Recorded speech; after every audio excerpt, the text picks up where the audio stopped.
Good evening, everyone. I'm here to call the Santa Clara Stadium Authority meeting to order. If you'd please stand for the Pledge of Allegiance and remain standing for our statement of values. I pledge allegiance to the flag of the United States of America, to the republic for which it stands, one nation, under God, indivisible, with liberty and justice for all. Together we humbly seek blessings, Microphone. courage, and will to perform our obligations and duties. Let us seek wisdom so that we may act in the best interest of our people, our neighbors, and our country. All this we ask so we may serve our community with fairness and respect, putting their needs before all. Thank you. Please be seated.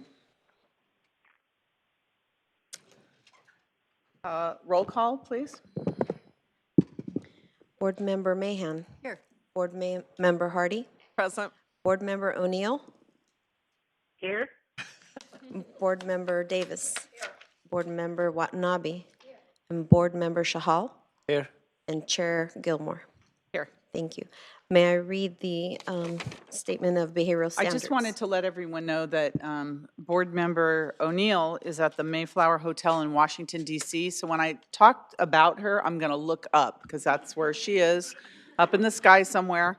And thank you, Teresa, for staying up so late. I know there's a big time difference. So The least I can do. okay, very good. Thank you. You're very dedicated. Thank you. Okay, sorry. Sure. Clerk? Okay. The City of Santa Clara has adopted a code of ethics and values and behavioral standards for public meetings to promote and maintain the highest levels of conduct. This includes mutual respect, robust discussion, and allowing city business to be done in an efficient and consistent manner. Please note that as the presiding officer, the mayor's direction in matters of process and decorum should be followed, and that use of the gavel indicates all conversations must conclude and everyone in attendance should come to order and attention. Welcome and thank you for your participation. All right, thank you for that. We're going to start with continuances and exceptions. Is there anyone that has on the dais here a continuance or exception? Anyone in the audience? Staff? No? Okay. Which moves us right into our special order of business. So as a special order of business this evening, the City Council is recognizing California's Great America for their 30 years of contributing to the American Cancer Society and their Courageous Kids Day event. 30 years, wow. The city is honored to recognize California's Great America Theme Park for their contribution to children with cancer and their families through Courageous Kids Days. California Great America Theme Park has generously provided complimentary admission and picnic lunches for Courageous Kids Day. I'd like to invite California Great America General Manager Manny Gonzalez up to the podium to say a few words. And thank you for being here this evening, Mr. Gonzalez. Thank you, Mayor Gilmore and members of the council. It is an honor to host the Courageous Kids event at the park, now for 30 years. We've worked with the American Cancer Society to host hundreds of families, on each Mother's Day since 1989. I think it's special for all of us because we believe that it offers a free cancer day for these children and their families. And more importantly, I believe that this event encapsulates everything we want to be, a place where families come together to make memories. Thank you to the City of Santa Clara for this honor and to our great friends of the American Cancer Society. We look forward to hosting it for another 30 years. Thank you.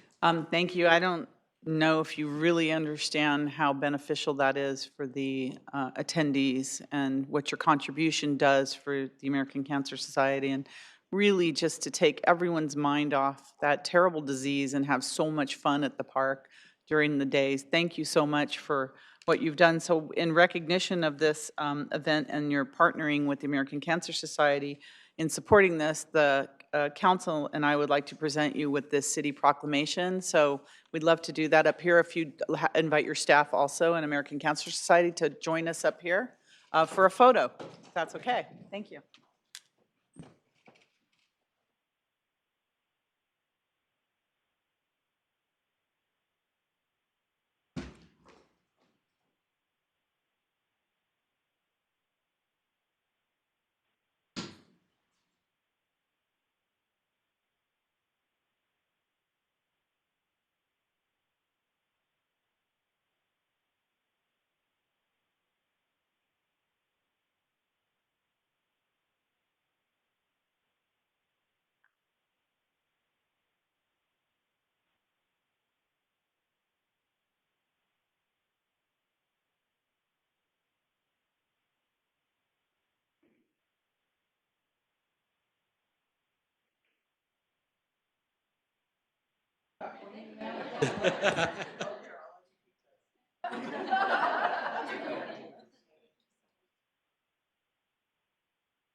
You know, I should have asked if the American Cancer Society, if your representatives would like to say anything. Please feel free to make any comments you'd like to make.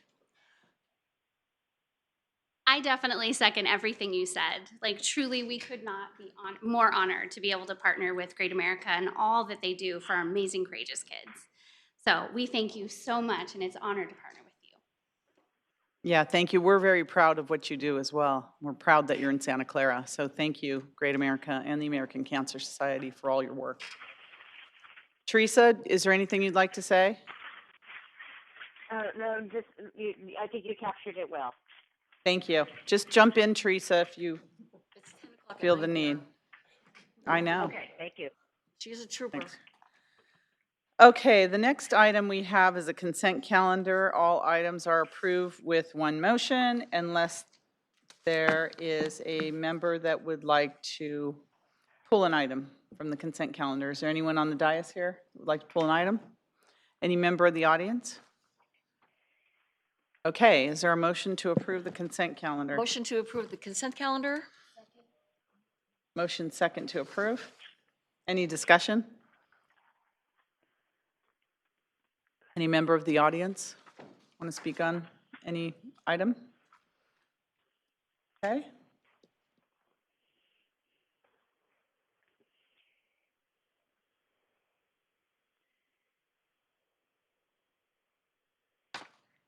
In a minute. Please register your vote, and then if you'd like to do a roll for Teresa. Teresa, Board Member O'Neill? Yes. Thank you. Okay. And that passes unanimously. Thank you. It leads us on next to public presentations. If there's any member of the public would like to make a public presentation on any item that's not on the Stadium Authority agenda this evening, please come forward. Do we have any cards? Any member? Okay. Seeing none, we will then move on to, we have no consent items pulled for discussion, so we'll move on to our public hearing and general business. The first is action on the Santa Clara Stadium Authority Financial Status Report for quarter ending December 31st, 2018, and related budget amendments. I see we have our finance director here. Welcome. Thank you. Good evening, Angie Kretsch, Finance Director and Stadium Treasurer. So tonight we are going to discuss the financial status report for the quarter ending December 31st, 2018. And I just want to remind you that the reason this is so late is because we got behind a little bit on the budget process. So we wanted to make sure that we were able to do both. So from a staff capacity standpoint.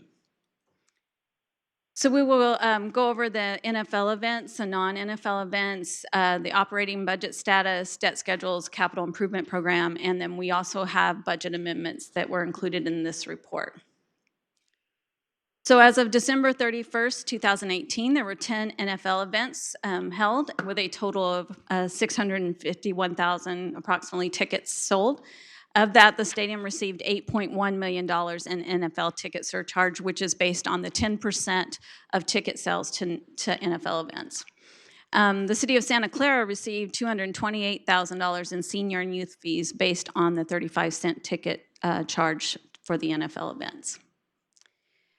For NFL event parking, a total of 56,390 cars were parked in the off-site parking lot, generating $317,000 in off-site parking fees, and a total of 4,729 cars were parked in the Tasman lots, which generated $24,000 in parking fees for the city's general fund.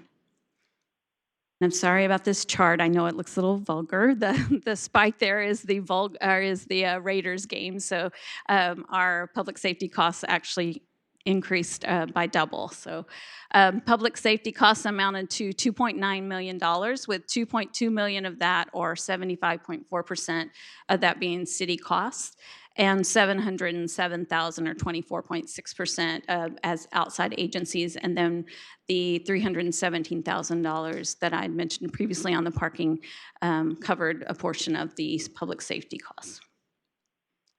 For non-NFL events, we had 11 ticketed non-NFL events. A total of 290,341 tickets were sold, and of that, the Stadium Authority received $1.2 million in non-NFL ticket surcharge revenue, which is based on the $4 per ticket sold to all non-NFL events. And one half of that goes into the stadium operations, and the other half goes into the Stadium Authority's discretionary fund. And there were a total of 87 non-ticketed events, which are like birthday parties, holiday parties, corporate events, with 32,593 attendees. So for the non-NFL event parking, a total of 26,041 cars were parked in off-site parking lots, generating $144,000 in off-site parking fees. And for public safety costs, they amounted to $1.9 million, with $1.6 million, or 86.4%, being city cost, and $264,000, or 13.6%, as outside agency cost. And then again, with the similar to the NFL events, there was $144,000 from the parking fee that offset those costs. Total operating revenues were $42.8 million, or 32% of the annual budget, and then operating expenses were $33 million, or 25% of the annual budget.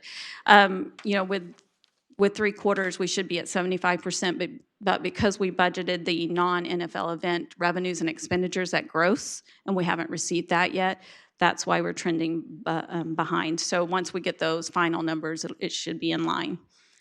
Also, as you may remember from the budgets, when we adopted the budget, management company provided an estimate for this year, this fiscal year 18-19 net non-NFL event revenue of $750,000 without providing supporting documentation. So stadium builder license, or SBLs as we call them, the value is of current active SBLs is $531.5 million. A total of 80.1% of principal value has been collected as of December 31st, and 545 new SBLs were sold with a total face value of $3.6 million. We also had SBL relocations, and that's when someone wants to either trade for a different seat at the same value or higher. That netted a total of 206 more SBLs with an increase of $1.2 million in face value. We also had defaulted SBLs of 1,040 with a value of $6.3 million. And defaulted SBLs have either been resold or are available for resale at full price. And to date, we've had $20.1 million collected from defaulted SBL holders, and that money stays with the Stadium Authority. The discretionary fund has a current balance of approximately $1.8 million. The expenses shown in fiscal year 18-19 were for consultant services, and if you recall in 17-18, that's when we said we would no longer pay from the discretionary for public safety costs when there was threshold. So and again, the 3 years before that, the discretionary fund had been used to pay the NFL public safety costs above the public safety threshold. On the debt schedule, total outstanding debt as of December 31st was $364 million, which is a reduction of $18.6 million from March 2018. And here gives you another representation of how we've went down and paid debt. Capital Improvement Program, the total CIP budget is $8 million, with $6.4 million appropriated for stadium CIP costs and $1.6 budgeted for work required to address some items covered by the warranty. So we have 4 budget amendments that we wanted to bring forward to true up our budget. I will say you should have in front of you a copy of an email that we received in my reply to management company. They are in a disagreement with our budget adjustments, but we feel that they are warranted, and they give us the the correct budget authority or appropriation authority. So the first one is the final rent reset arbitration award. We received $2.3 million in attorney's fees. And so we are asking for a budget amendment on a revenue and expense side in order to pay that towards the debt. We also have a management company projected the SBL proceeds to be 1.1 million higher than budget. So we're asking that also to be increased. And as you may recall, SBL proceeds go strictly to debt. Total projected costs for the College Football Playoff National Championship, or CFP, we're projecting at $1.4 million. This is a net zero budget adjustment, as we are asking for 1.4 in expenses, and then we will be reimbursed by the Bay Area Host Committee for the same amount. So it is a zero impact to the Stadium Authority. And then we're asking for an additional $200,000 from the Community Facilities District. The collections were trending higher than we originally budgeted, and this will go down or pay down on the CFD debt advance. So tonight we're asking you to note and file the Santa Clara Stadium Authority Financial Status Report for quarter ending December 30th, 2018, and approve the budget amendments to the fiscal year 2018-19 Santa Clara Stadium Authority budget. And I'm happy to answer any questions you may have. Thank you. Board Member Davis? I didn't have this report, Angie, so I kind of worked off of your financial status that was online that we have, that they give us.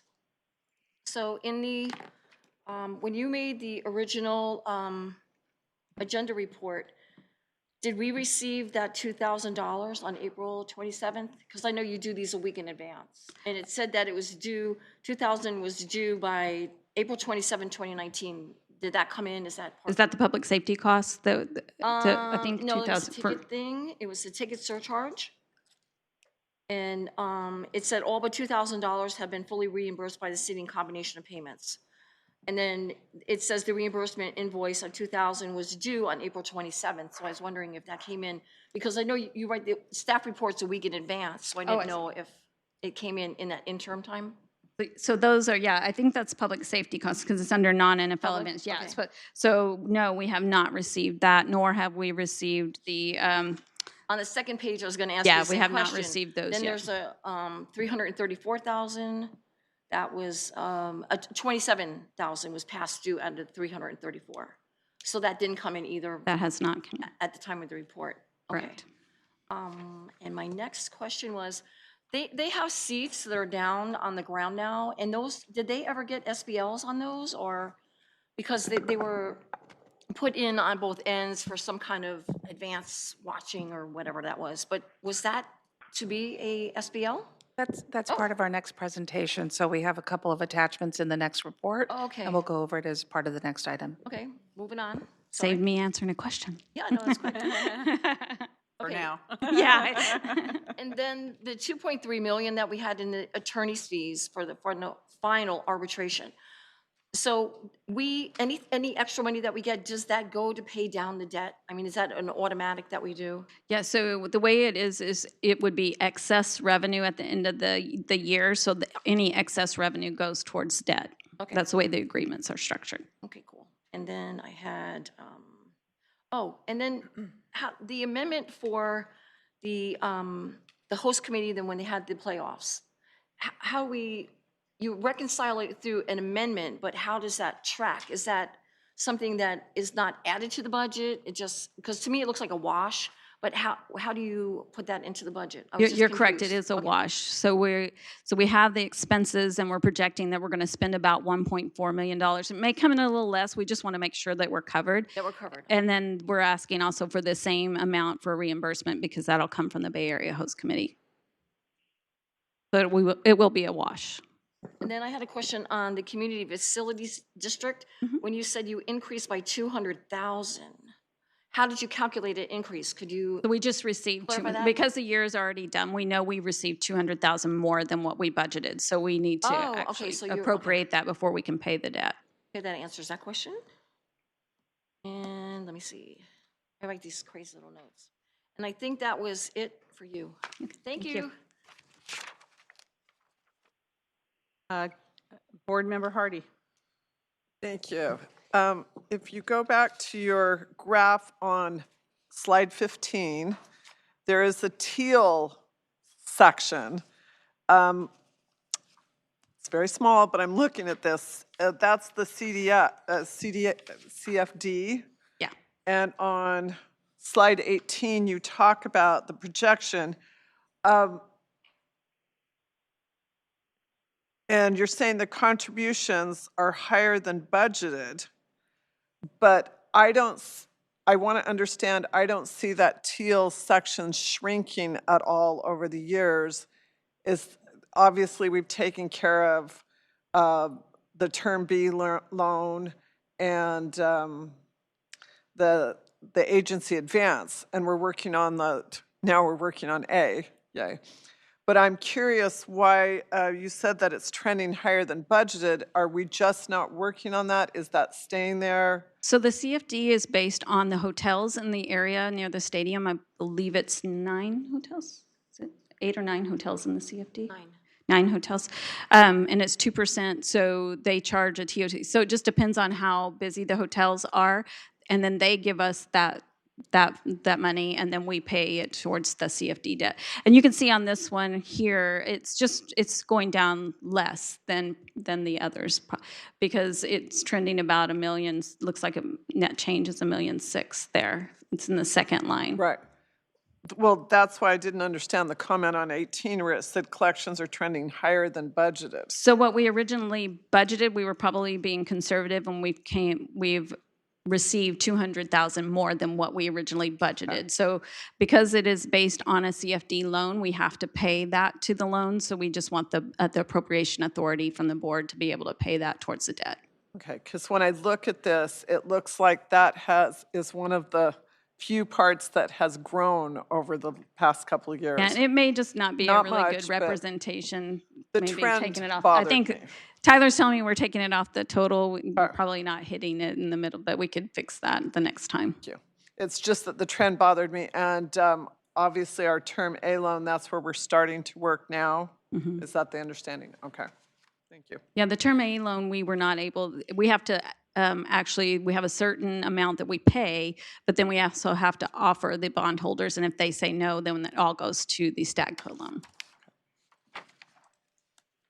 All right, Board Member Watanabe. Thank you, Chair. I didn't expect to come up that fast. I thought usually Karen has a lot Your of turn. questions. Yeah, exactly. So anyway, thank you for the report, Angela.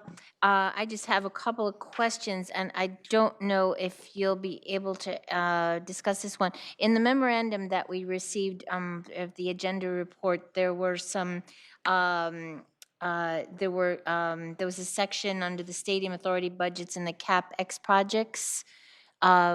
Are you planning to talk about that later on, City Manager?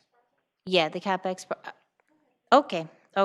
So I just wanted to ask if, because as a result, I guess, of the procurement policy and the prevailing wage issues that have arisen, how is that going to impact possibly this report after the audit is done?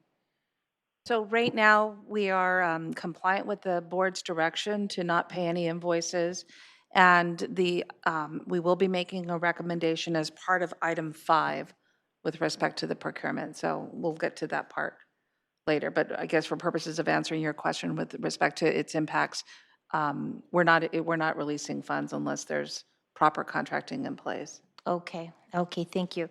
And then just one other question in terms of the debt structure and how it's trending down based on information that we received as to how much the Stadium Authority would be grossing this year.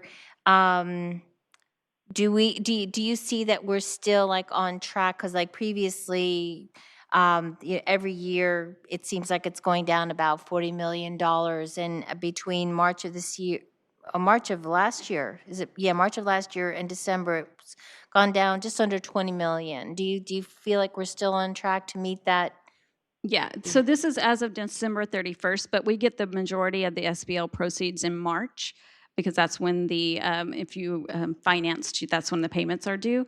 So you will see that in our fourth quarter report, how much was actually paid. Okay, great. Okay, that's all I have. Thank you. Okay, any other questions? I have one or two. The first one I have is, this would be the end then of the third quarter for this, for the Stadium Authority. And can you talk about the trends so far up until this point in terms of the income and revenues? Were we on target at this point to meet the projections for net revenue to the Stadium Authority? So they haven't provided us any information. I mean, what we've seen are what they call their P&Ls, profit and loss statements, and those were trending, I mean, I think we said slightly lower than what we budgeted, but not to the extent that they are telling us. So up until this point, we're close to being on track, or? From what they've shown us, yes. Okay. All right.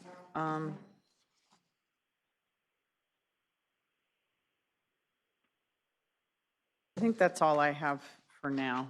So I don't see any other board members wanting to speak on this. Is there any member of the public that would like to speak or have a question? Please come forward. Good evening. Good evening, board director and board members. I just had a general question. I've been out of touch on a couple of the stadium meetings, so I didn't get a feeling that I thought we were back on track with this, with the financials. We're getting provided information about the financial details that were coming in with all the requests that have come in, and I might have misunderstood the question and the answer, but it sounded like there was missing information, but we're still on track. I don't know how you can understand where you are if you're not getting the data. And so I maybe, like I said, misunderstood the question and the answer, but my general question is, are we getting the financial and relevant contract data that has been asked for? Okay, I can just clarify my question is that we have not yet closed out the year from 18-19. This is only the third quarter report from 18-19. The fiscal year for the Stadium Authority closes March 31st, March 31st. So we should be getting the fourth quarter information soon, right? Is that? We usually come back after, since we're doing the accrual, we usually try to bring it back once we've been audited, so you have a full picture of the year. So we will be bringing that forward. If you're talking about the non-NFL events, they provide us with that usually in the late May, June timeframe, because they want to pay the city the performance rent, or allow us to. So then we should have so we could even do an informational report once we receive that. Okay, too. and so the reason I asked is if we were on track up until this point by the third quarter, is that the information that was provided to us for the upcoming budget year and information about the past budget year from the 49ers and their management company was that there was a dramatic loss in revenue from 18-19 and a pretty, no revenue coming in from 19-20 going forward. So at some point in this fiscal year of 18-19, something dramatic happened to cause us to lose all the revenue to the Stadium Authority and the General Fund. And so I'm looking for what actually happened to take us off course. And it looks like for me, in receiving this information up until December 31st, 2018, I don't see anything dramatic that would have changed our revenue. So obviously then something they're saying happened in the fourth quarter. That's what I'm looking for. Where is this big, drop in revenue to the Stadium Authority? I want to Executive provide Director? a little bit clarification because I don't want to be misunderstood in terms of what access we have. We work off of draft profit and loss statements that the management company puts together, and they're loaded on our laptop in our office at the stadium. And from there, we're able to have access to viewing materials and information so that we can confirm some of the numbers. We do not have until June, which is part of an old agreement.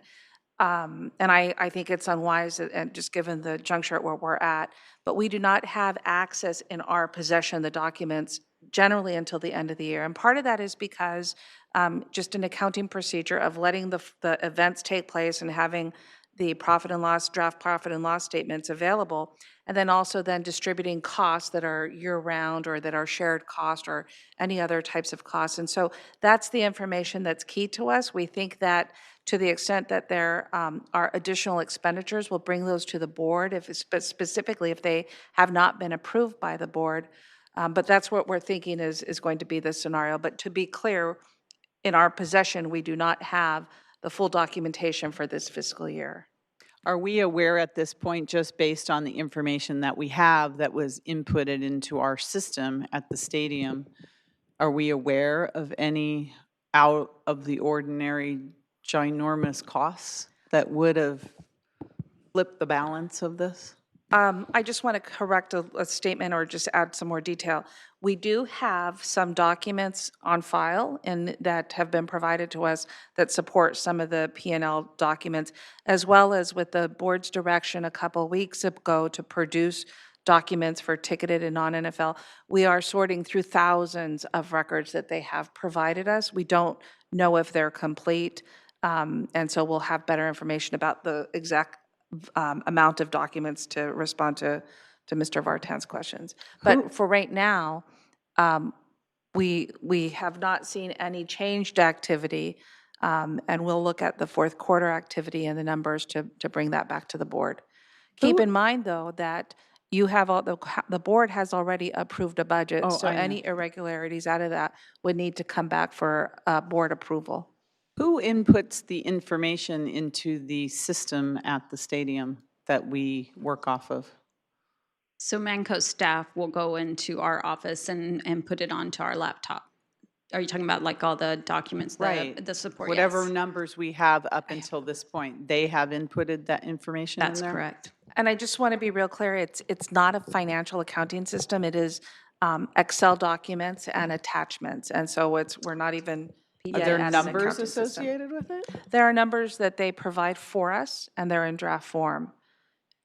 And so part of what we want to do is get to real-time access to our information, as well as viewing access to the accounting systems that are the property of the Stadium Authority. Okay. Thank you for that explanation. Thank you. Any other member of the public? Okay. So, Board Member Davis, I think you had your light on here. Make the staff recommendation to note and file the Stadium Authority financial status report for the quarter ending December 31st, 2018, and to, number 2, approve budget amendments to the FY 2018-19 Santa Clara Stadium Authority budget. Motion. Okay, I still have comments from Board Member Chahal. Sorry, Mr. Chahal, didn't see that. No problem. Thank you, Mayor. And then I would ask Teresa too, since you're out there as well, Teresa. Thank you. All right. I have a question regarding the SBL total value we are receiving versus what we have received. So there's a delta of around 20%, which comes out to be $106 million. So Can you pull up the PowerPoint so I can see?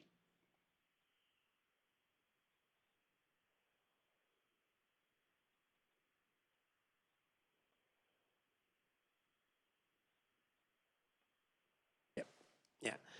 This one? Yes. So basically, we received $425 million, whereas total SBL value should be $531 million.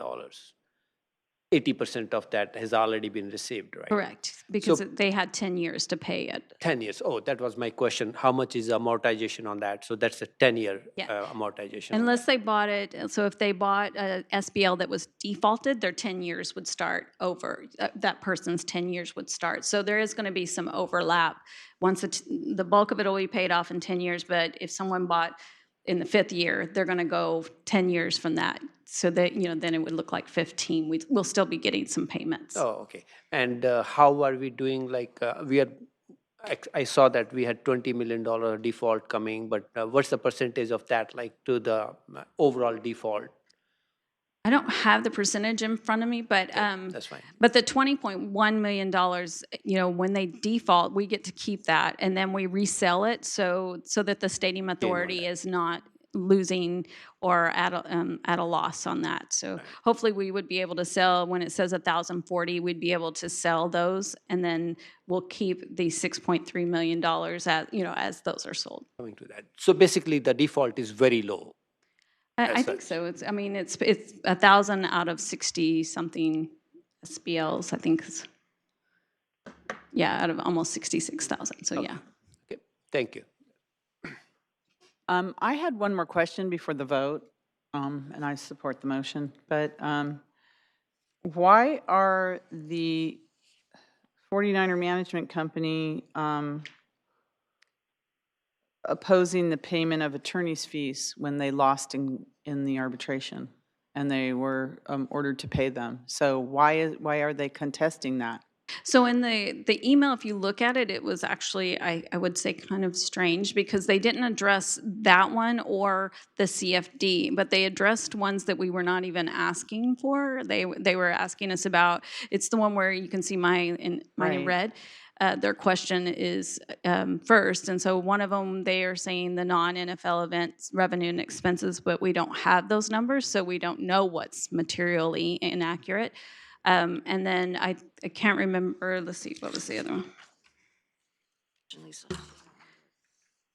No, my question is specifically about the attorney's fees relating to the rent So for reset. some reason, they didn't say they approved it, but they didn't include it as one of their questions of what they were, but their blanket statement was, we are not in agreement with the budget adjustments, but then they went through and did not address that one. So can I ask our authority attorney,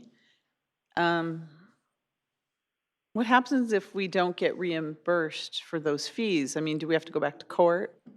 How does that work? We already My have. understanding is we have received the attorney's fees. The 2.3 million? Yeah. Oh, okay. We just need your authority so we can pay it. Okay. So. Because it said they didn't agree with that, so that didn't make any sense to me. Yeah, we have the Okay. money with us. Okay, very good. All right, thank you. I think they're like So, confusing. Yeah, it was confusing. Board Member O'Neill, do you have any questions or comments on the motion? No, I think everybody's covered everything so far. Some great questions and excellent report. Okay, so the motion on the floor is to, was it to Staff note? recommendation. Staff recommendation. And there was a second. So, please register your vote. Board Member O'Neill? Yes. Thank you. And that passes unanimously. Thank you.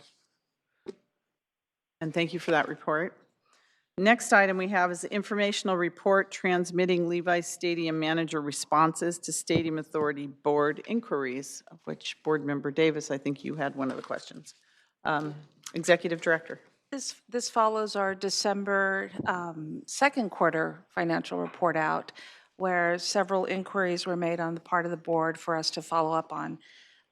Specifically, the inquiries were related to parking cost and can event day costs for parking be lowered, the field level seats and the stadium, the SBLs that are related, whether they're related to the field level seats, as well as the Taylor Swift tickets. So I just wanted to go through each of these.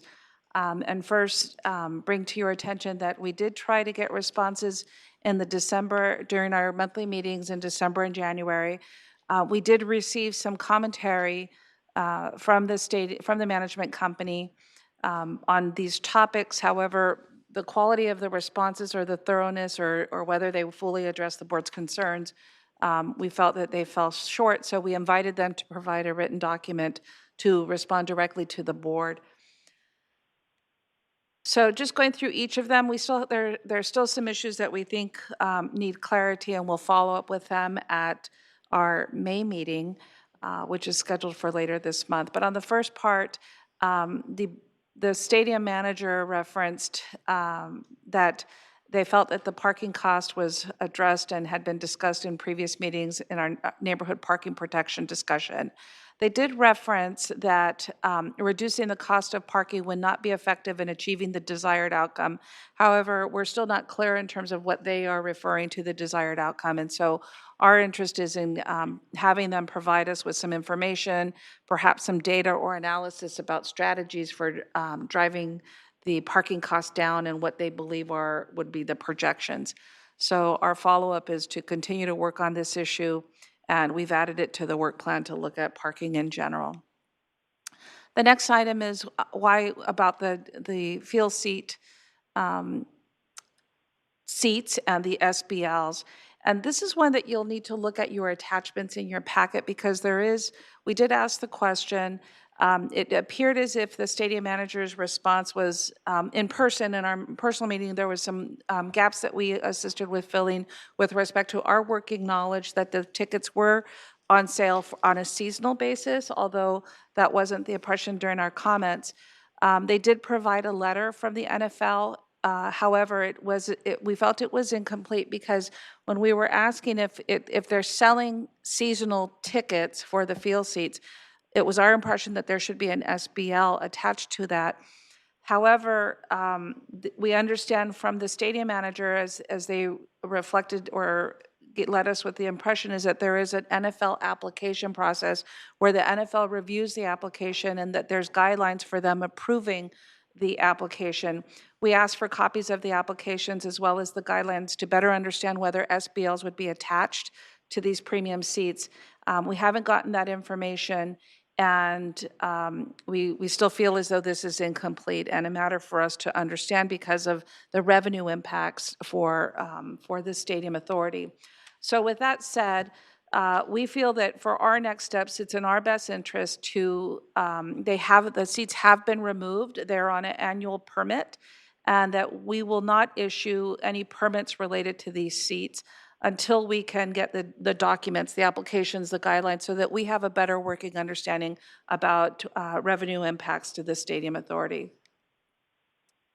The last question was, or a series of questions related to the Taylor Swift tickets. The first question was public safety costs primarily driven by law enforcement staffing, as well as the number of attendees and number of cars parked were similar for both of the events.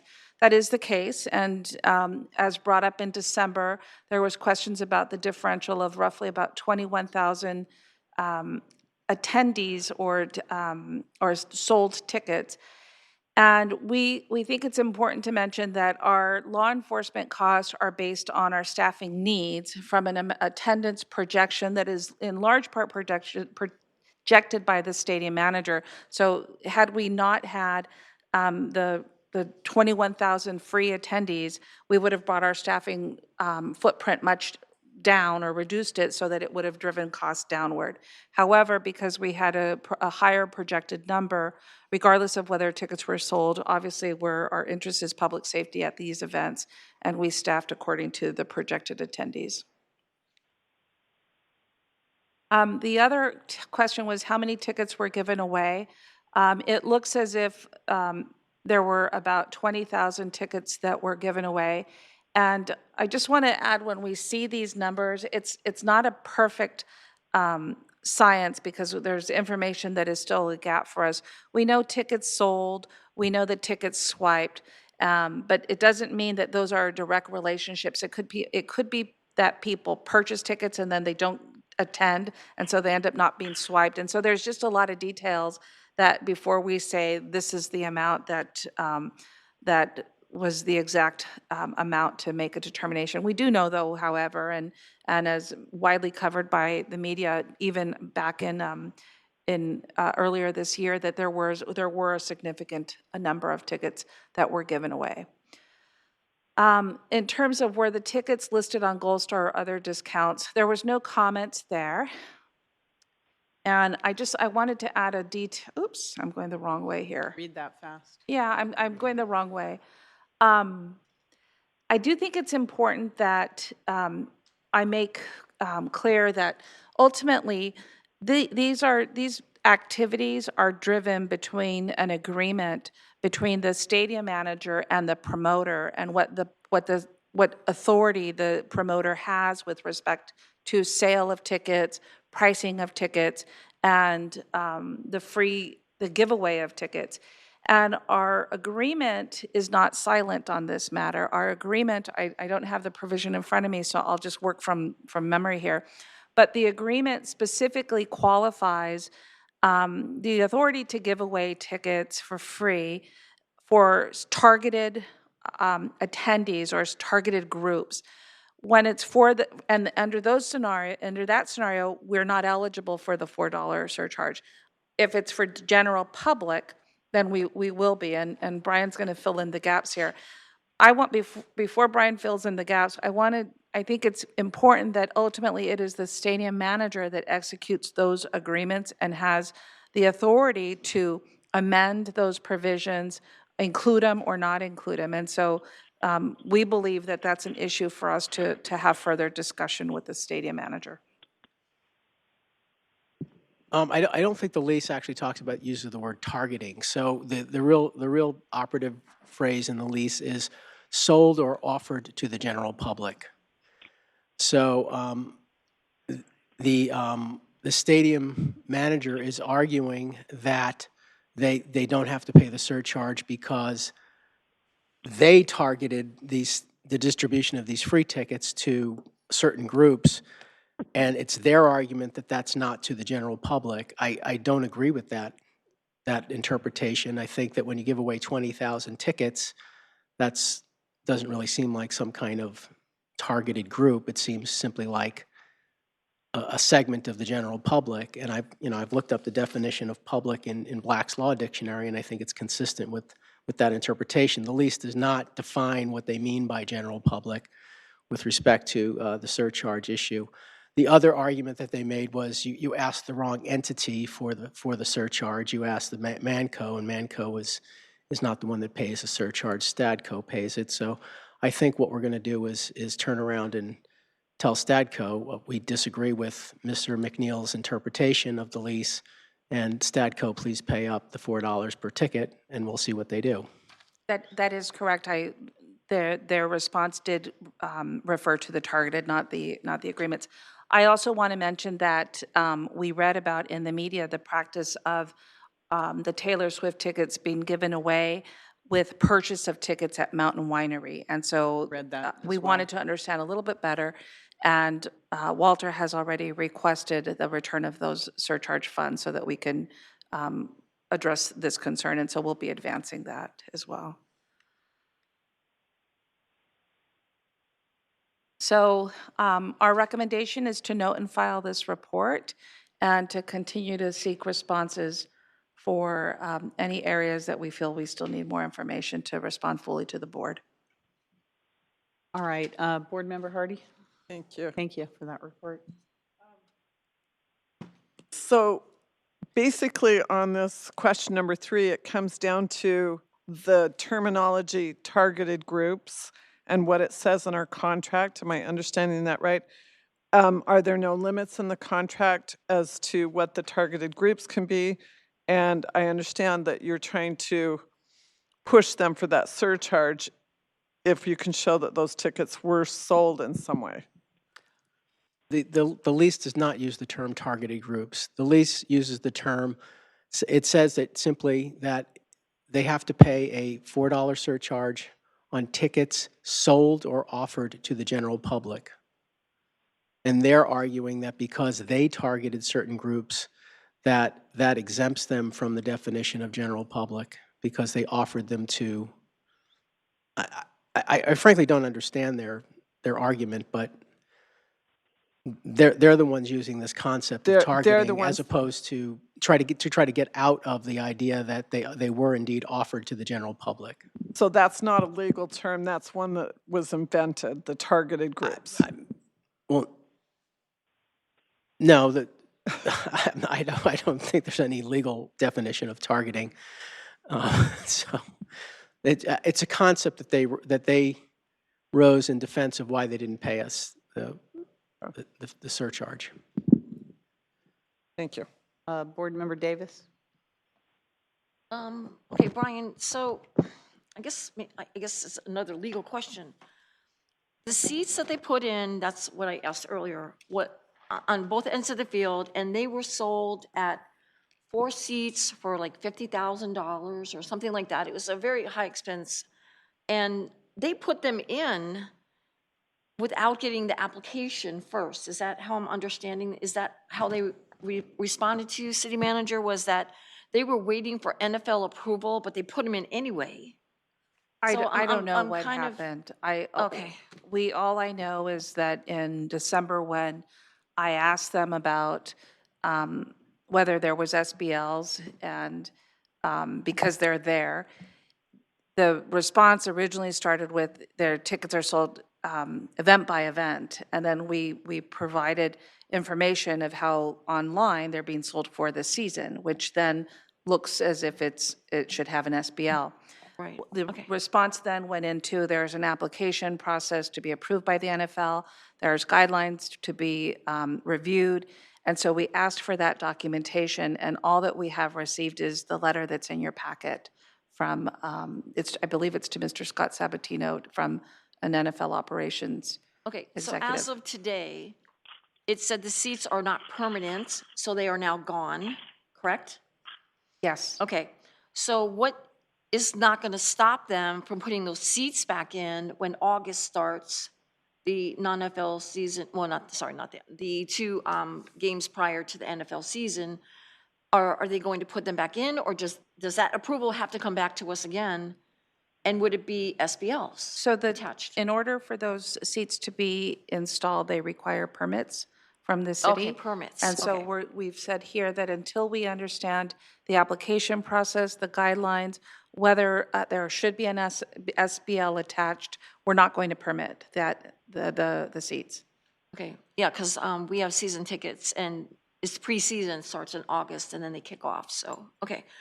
And then I guess my other question was, when they responded back by lowering the price of parking because it's so high, people are parking in the neighborhood, and the response was, reducing the cost of parking would not be effective in achieving the desired outcome and would likely adversely impact public transit. Do we have numbers that they actually ride public transit? They have numbers about public transit riders. We can ask them for that information and provide it to the I board. would like to know what that is. But one of the areas that we said in our commentary is that we don't have any data, and we've not been able to sit with them and have the conversation around projecting if this, then that, or if that, then this. And we think it's important to follow up, given that even in our community surveys, the price of parking has come up. And then you also, tapped on the Taylor Swift thing. That just doesn't make any sense, where if we have a marketing plan that we're supposed to get, and then you have the authority to say yes or no, and they give away 20,000 tickets, it's at their expense. It shouldn't be at our expense if they called us, when I read that letter, papering the stadium. Why would we lose $4 if it was their choice to do it? So that's where, when I asked Brian earlier today, I said, can you explain that to me? How is it that we are supposed to eat it and not the promoter if he's the one that's trying to make the house look good?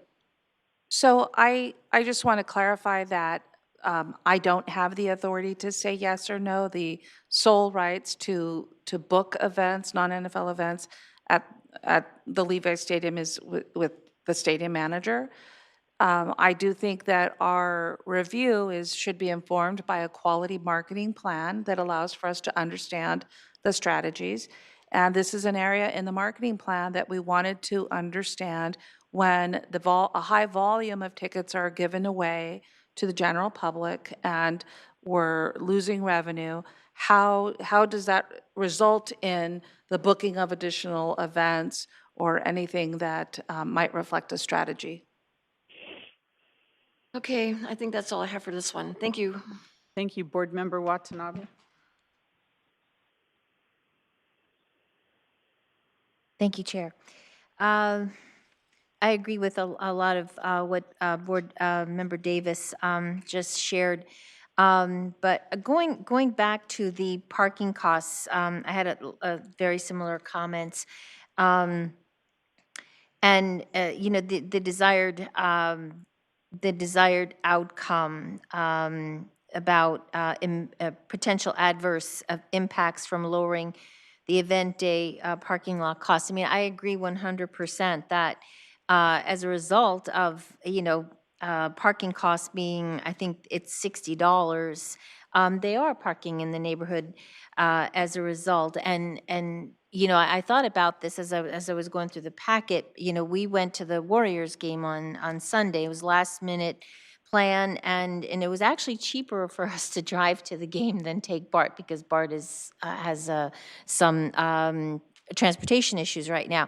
So we it was going to be $50 for us to go round trip, and we said, okay, let's just drive. It was $40 to park at the Oracle Arena, and we were shocked.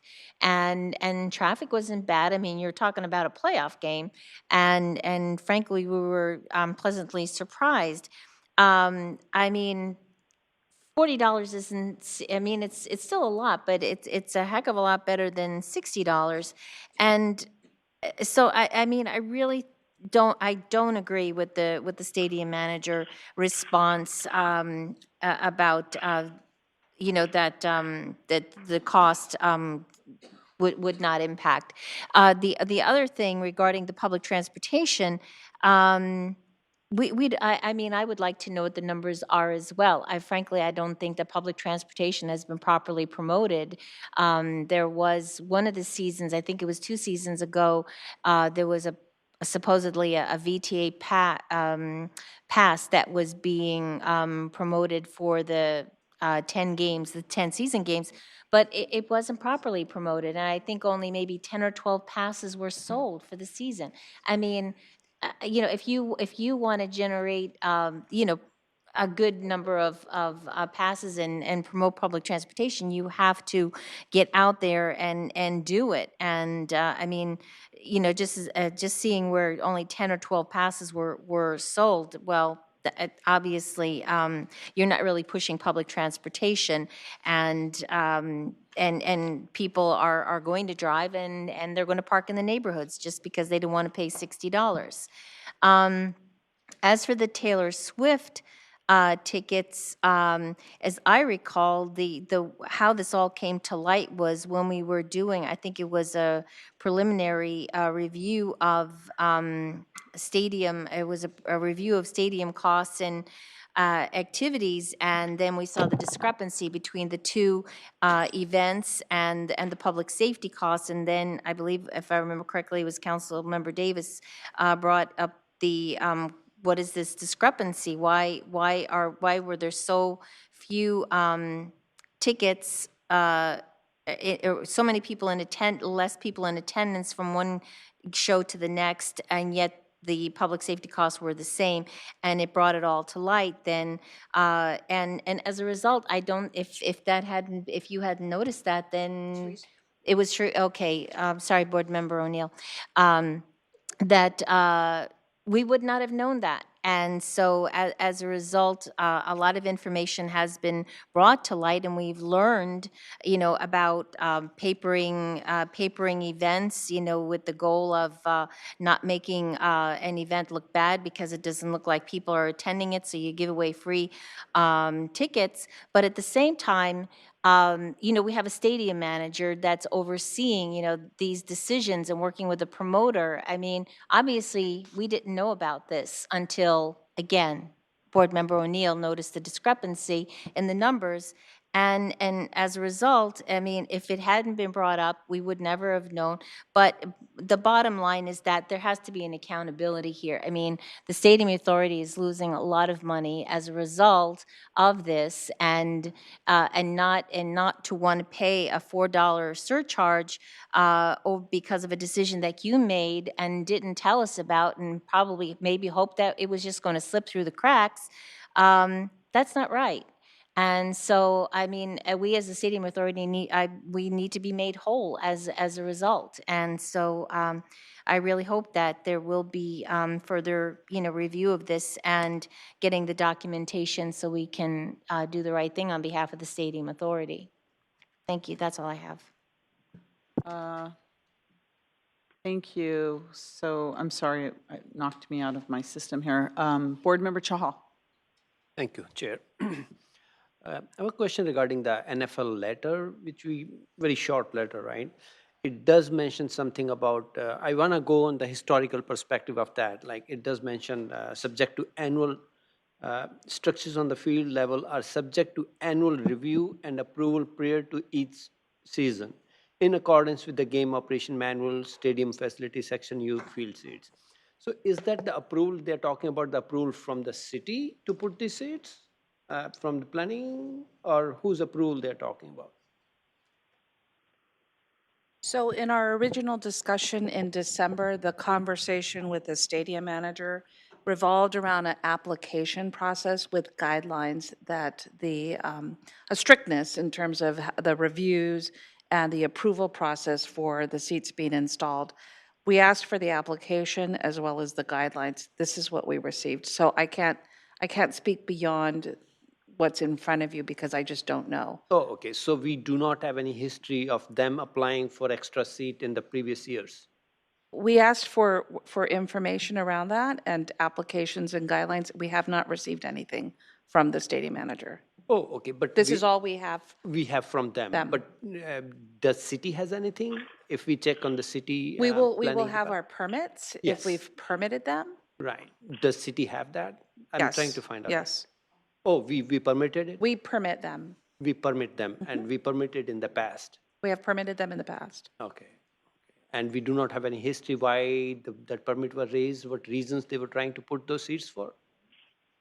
Well, they installed them for purposes they sell, right? They're premium seat tickets.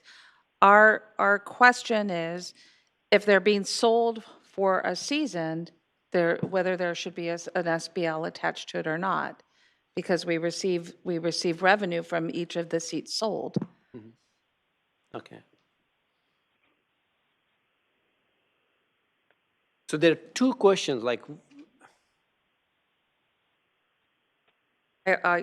Catlin is reminding me that they were also presented as temporary seats that would be made available, and we now know that they're selling them on a seasonal basis. oh, and the number is same every year? Because if I read this thing, they are saying they are required for particular reasons every time Yeah. before the games manual. I and don't other know if the numbers are the same every year. numbers I'd are have the to same. get back to you. stuff. Oh, okay.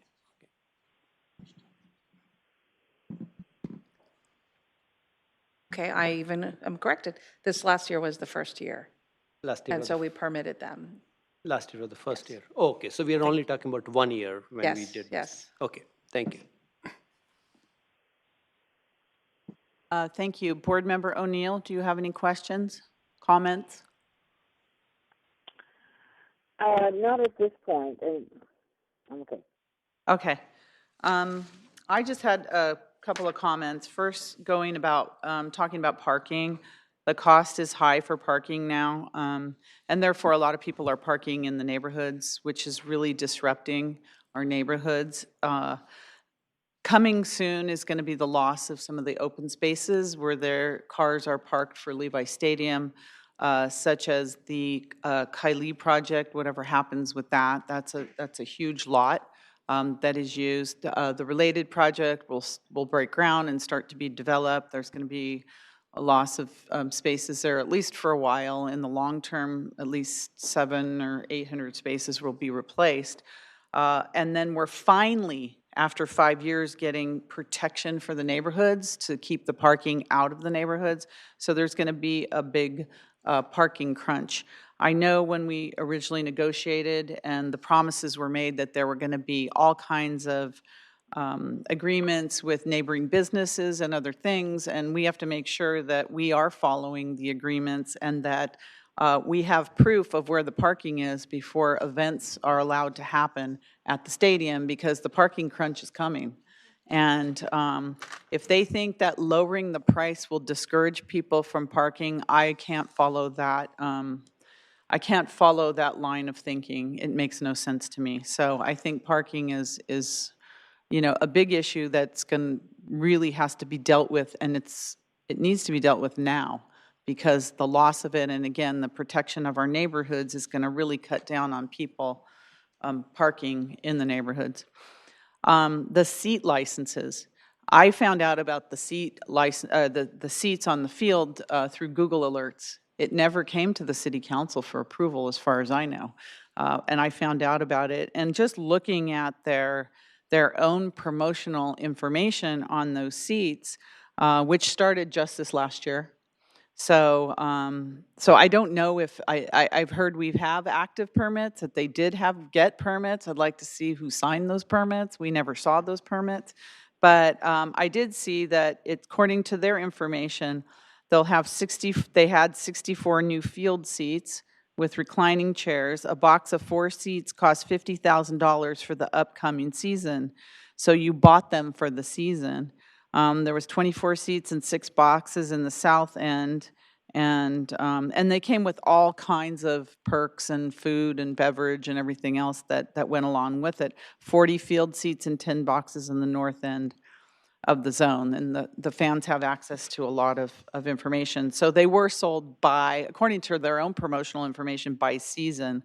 I don't understand how the NFL has permit and approval rights for those seats in a public stadium, and how they can be approved without the stadium authority having a say in those seats and how they operate, and whether they operate on a seat license basis. I don't know why we would lose our ability to do that, to pay off the debt for the stadium by some NFL agreement that we are not a party to.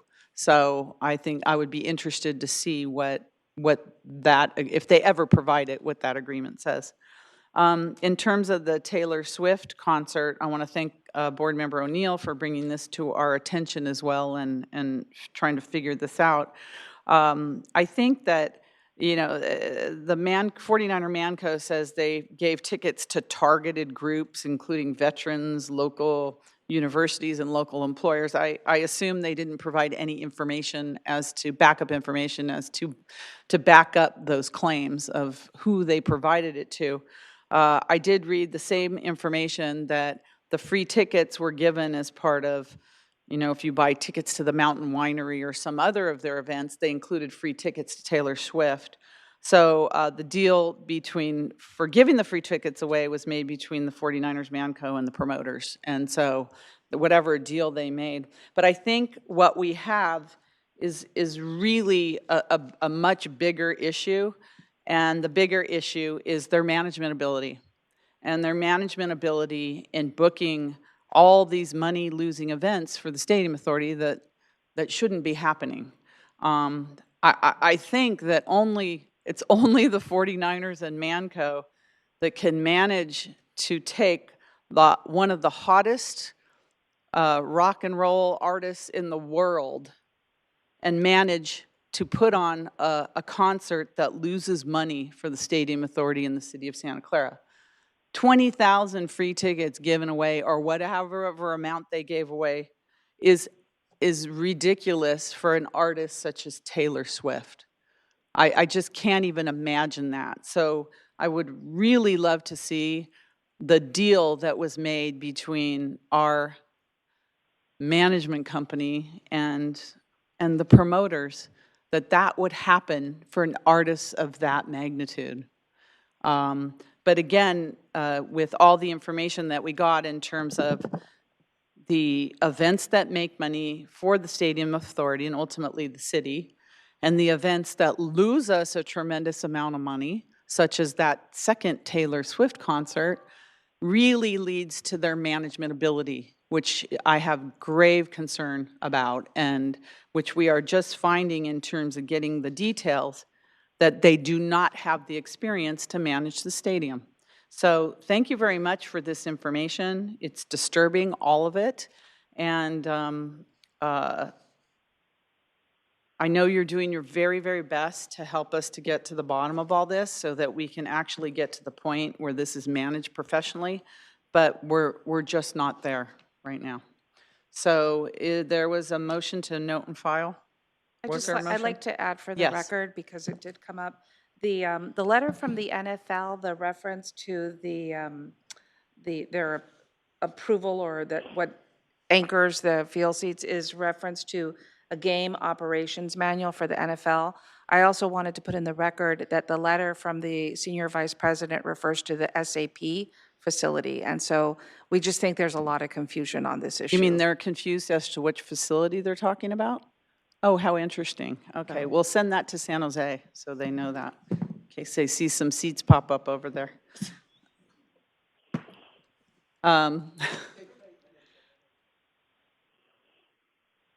Oh, it's NHL. Yeah, maybe they have the H and the F mixed up.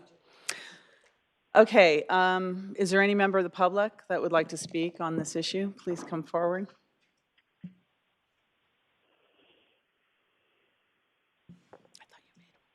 Evening. Just one comment, or actually two.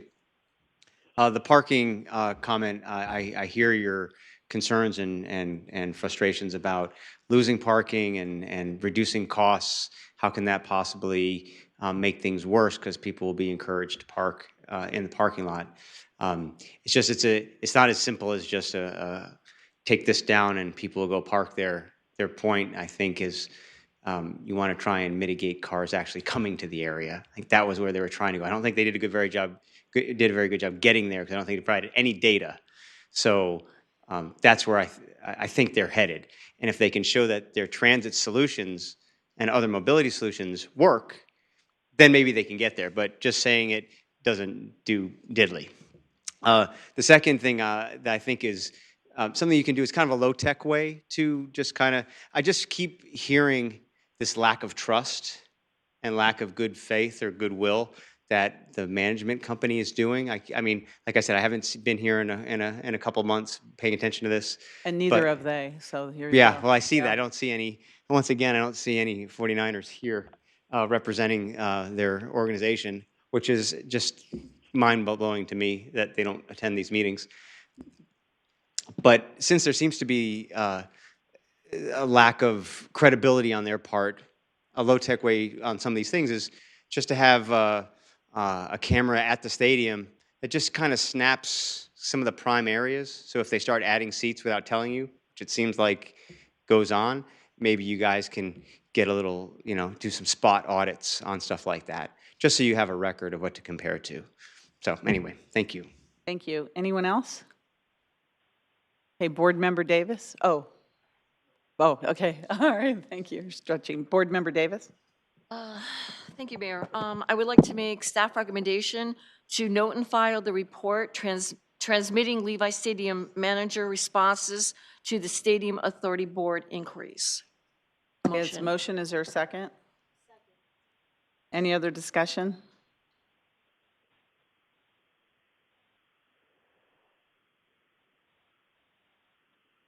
Please register your vote.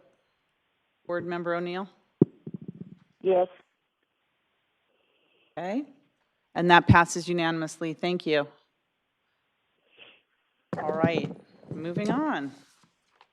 Our next item is the informational report regarding notice of breach of stadium management agreement and audit of stadium manager's delegated procurement authority. Executive Director or Attorney, please. Yes, I'd like to introduce this item by reminding the folks watching at home that this is not, this episode of a failure to follow the management agreement procurement authority is not some paperwork problem. This is a wholesale failure to perform the duties of the executive director with regard to procurement at the stadium for 5 consecutive years. It is not the result of some personal idea in my head. It is the result of my first learning about this approximately 30-something days ago, when the stadium authority manager admitted to the executive director that he thought paying prevailing wages meant, or complying with prevailing wage law meant, not going to Home Depot parking lot and picking people up. That was their understanding of what their duties were with regard to following the regulations of the state of California with regard to labor law.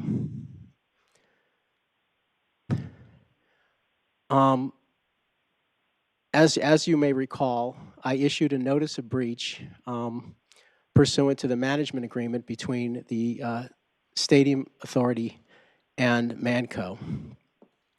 The notice of breach is required under 11.3.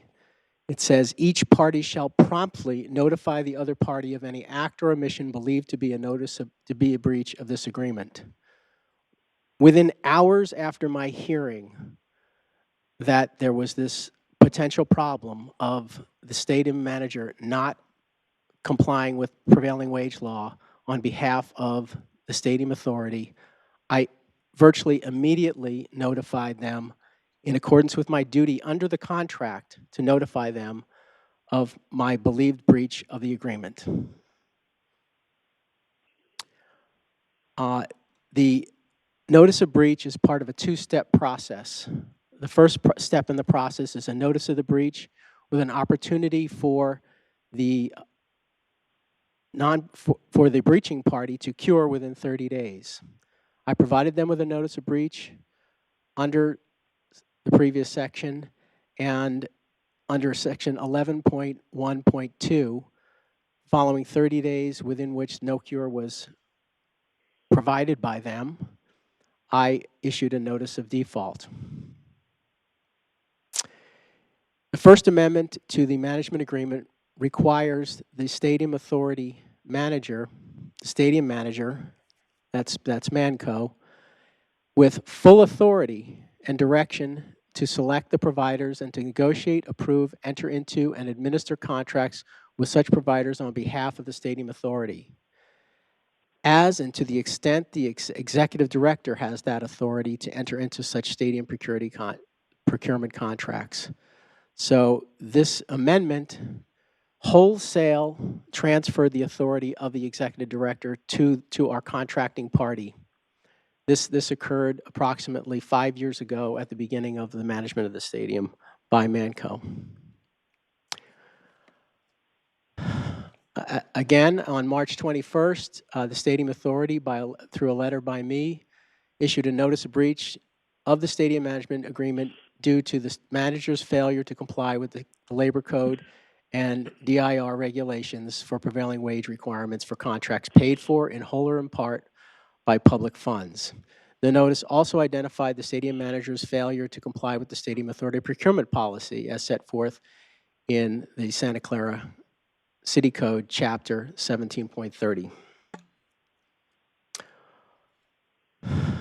That March 21st notice did trigger discussions between the stadium manager's attorneys and myself and our outside attorneys. However, they said they had an intention to attempt to cure the breaches, but they failed to cure the breach within 30 days, as provided for in Section 11.1. This failure to cure the breach is evidenced by Manco's counsel's April 24th letter, in which they virtually admitted that they had failed to cure the breach. The letter states they concede they did not meet the strict and total compliance with the prevailing wage law. I would posit they didn't meet any aspect of the prevailing wage law as far as I can tell. Indeed, the stadium manager has failed to provide any evidence that Next Systems contract met state prevailing wage requirements at all. And their statements also conceded that compliance going forward remains uncertain. On April 26th, I issued a notice of default to Manco. The notice of default indicated to them that the stadium managers plan to have their new counsel. They hired outside new counsel to advise them on how they should do public procurement work with the DIR. And I said, well, this is not a cure at all. Just because you've hired counsel doesn't mean you've cured anything. I've not heard anything from that council about any kind of plan about how they would cure the breach. And I mean, my statement to them in the notice of default was that the stadium manager should have obtained adequate legal advice regarding the exercise of public agency contracting authority from the very first day that it took on the role of procuring stadium authority contracts 5 years ago. As far as I can understand, and it's my belief that Manco drafted this amendment, that it was Manco's attorneys that drafted this amendment. If I were Mr. York, I would be asking myself if maybe I should be consulting outside counsel about whether my general counsel or my outside counsel who drafted that committed malpractice by not informing me and doing due diligence in explaining to my staff, Mr. Mercurio, what his duties were when he took on the role of the procurement authority to the same degree as the executive director. This is staggering in my mind that a company of this size and wealth would not acquaint themselves with their legal duties when signing a contract term like this. The stadium authority questioned in the notice of default, we questioned the legal and contractual right to reclassify the work provided under the next contract to Stadco. So they offered, they said, hey, how about if we refund money to the CapEx budget and we just pay for the contract ourselves. I said, well, I don't know of any DIR or legal authority that would say that that takes this contract out of your requirement to pay prevailing wages. And it also seems contradictory in that why would the DIR approve a contract that's not subject to prevailing wage laws? So their proffered cures of this or supposed ideas about curing this made no sense to me, and they never provide any legal authority for why they would cure the breach. I'm not sure I can lead them to that. We don't know what they did. That's really the problem here. They engaged this outside contractor. They've apparently had them do $600,000 worth of work. We don't have any real details of what workers were used and why they were used. And then they said, well, we don't even really have a written contract. They say that because it's not a written contract, then it's not subject to prevailing wage. I don't get that at all. I don't think that that's what the standard is at all. I've never heard of such an idea. I don't know who lets anybody do work for $600,000 without a written contract, without insurance provisions, without indemnification provisions, without payment provisions. On a public facility? On a public facility. A public works contract? I don't know what these folks were thinking or what they, I don't want to even say it, but I have no idea what they're doing. They're not here to answer any questions about that. They've never really explained what they were doing. So there was some kind of contract. They got people to come out there and they paid them partially. So that, you know, whether it was written or not, they performed work on a public building, and they have used public funds in part to pay for this work. And simply giving back the public funds does not cure the problem. I don't know to what level that the owners of this company understand how serious a problem this is. As I've said before, it seems like they're, and if you read the letter that Mr. Bass wrote in response to my letter, it seems like they're trying to blame us for the fact that they didn't know what they were doing. That's extraordinary to me as well. I don't know why, when they've been, for the entire time I've been here, actively been trying to keep information from us, keep records from us, keep contracts from us, keep information about payments from us, how we were supposed to figure out that they weren't complying with the law. And they don't really seem to have any path forward at all for curing this breach. And it's very clear to me that they did engage a contractor in a work of public improvement in violation of prevailing wage law. So we declared a breach. And we inform them that we intend to undertake any and all of the remedies provided for in Section 11.4 of the management agreement, including but not limited to termination of delegated procurement authority granted to the stadium manager in Section 2.1 of the First Amendment to the agreement. And we expect them to pay all damages and costs, including attorney's fees, that we will incur as a result of this breach.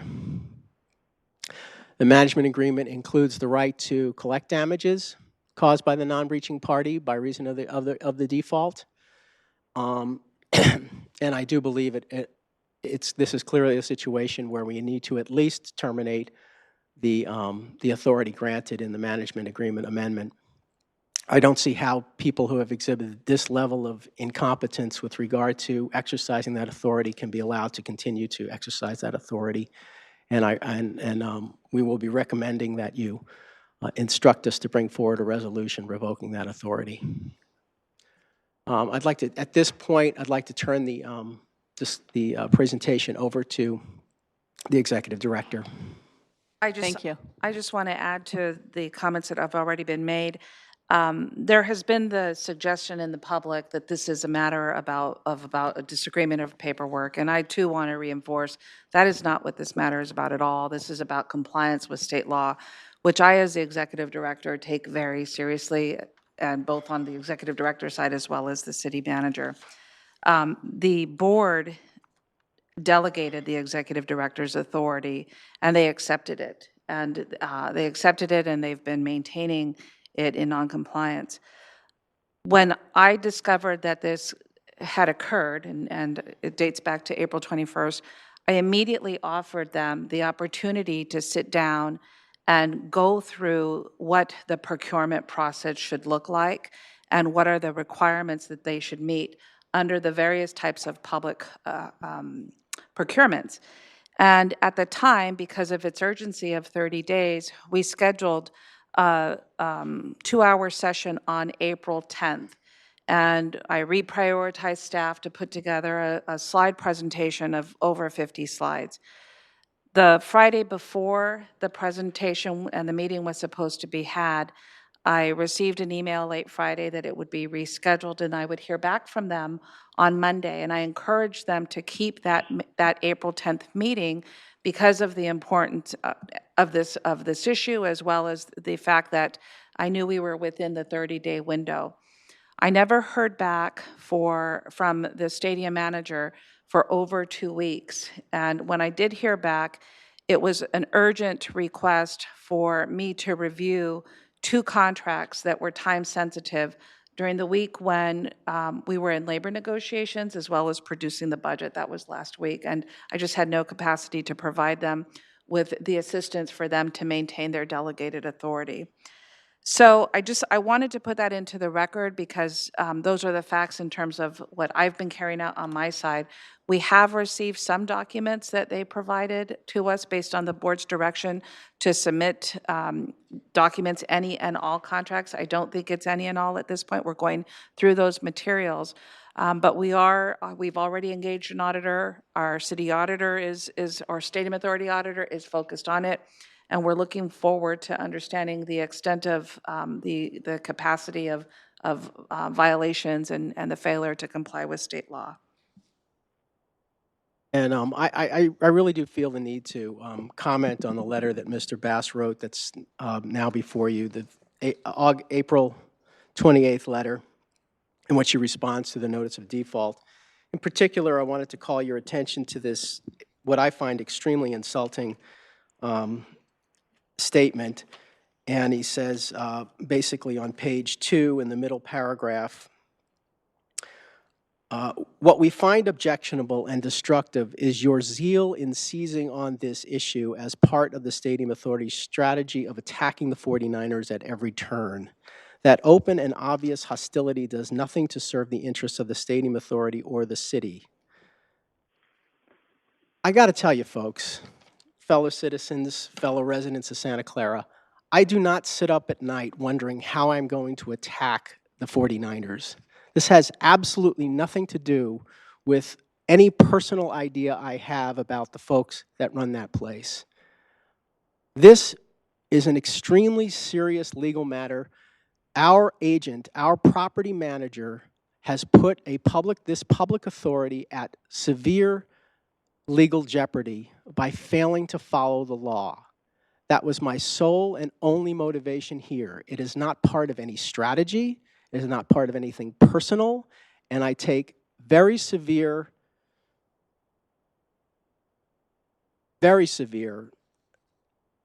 upset at being accused of such a thing. I have no personal interest in attacking anybody. This is purely about my duty as the counsel for the stadium authority and protecting the public entity here. The public entity has been damaged by someone who we gave very broad and substantial authority to, and they have hurt us and put us in legal jeopardy before the state board, the state department that enforces labor law.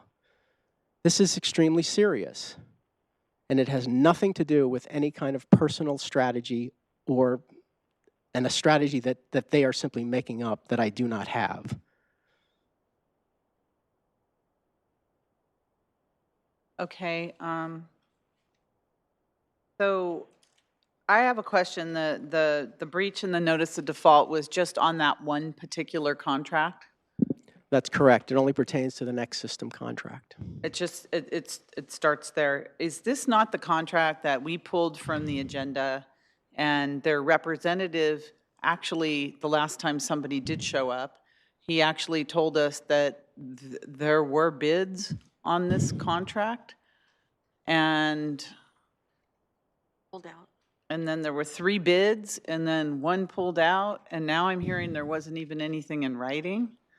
Did I hear that properly? I have not seen a bid document. I have not seen typically when you have a project like this, you have something called a notice of bid, and then people submit bids in response to Right. that.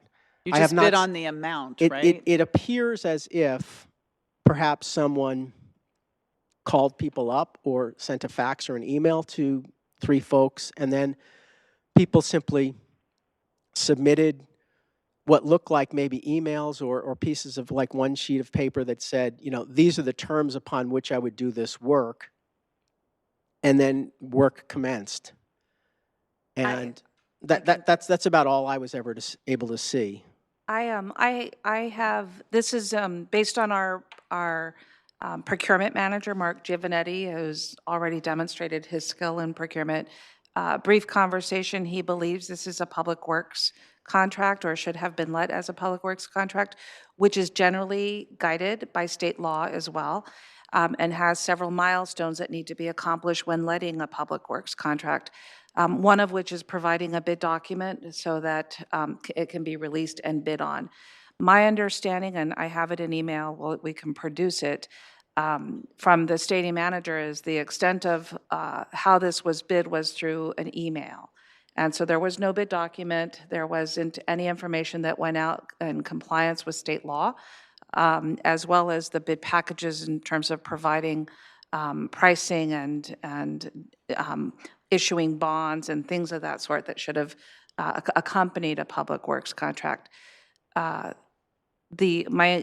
have seen a contract that was signed by the vendor, I believe, but not by the stadium manager. So there was, when we did ask for a contract, there was a contract submitted, but it was only signed by one party. However, we do know that there was an intention to bid the work, although improperly by the stadium manager. And I understood that there was already payments made on that contract previously.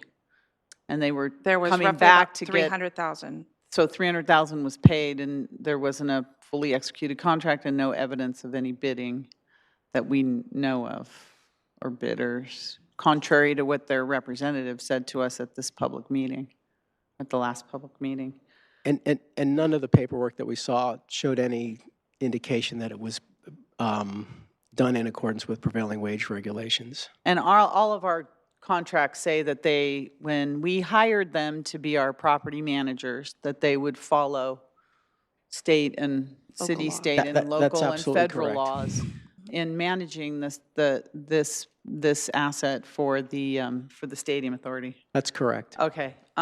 So we're calling them on this one contract. However, this leads to the bigger discussion as to what practices they've been following since 2014 when the stadium opened, and whether or not they've followed state law since 2014. And I believe we've asked for copies of all contracts because we have been struggling to get any information from them for the past several years.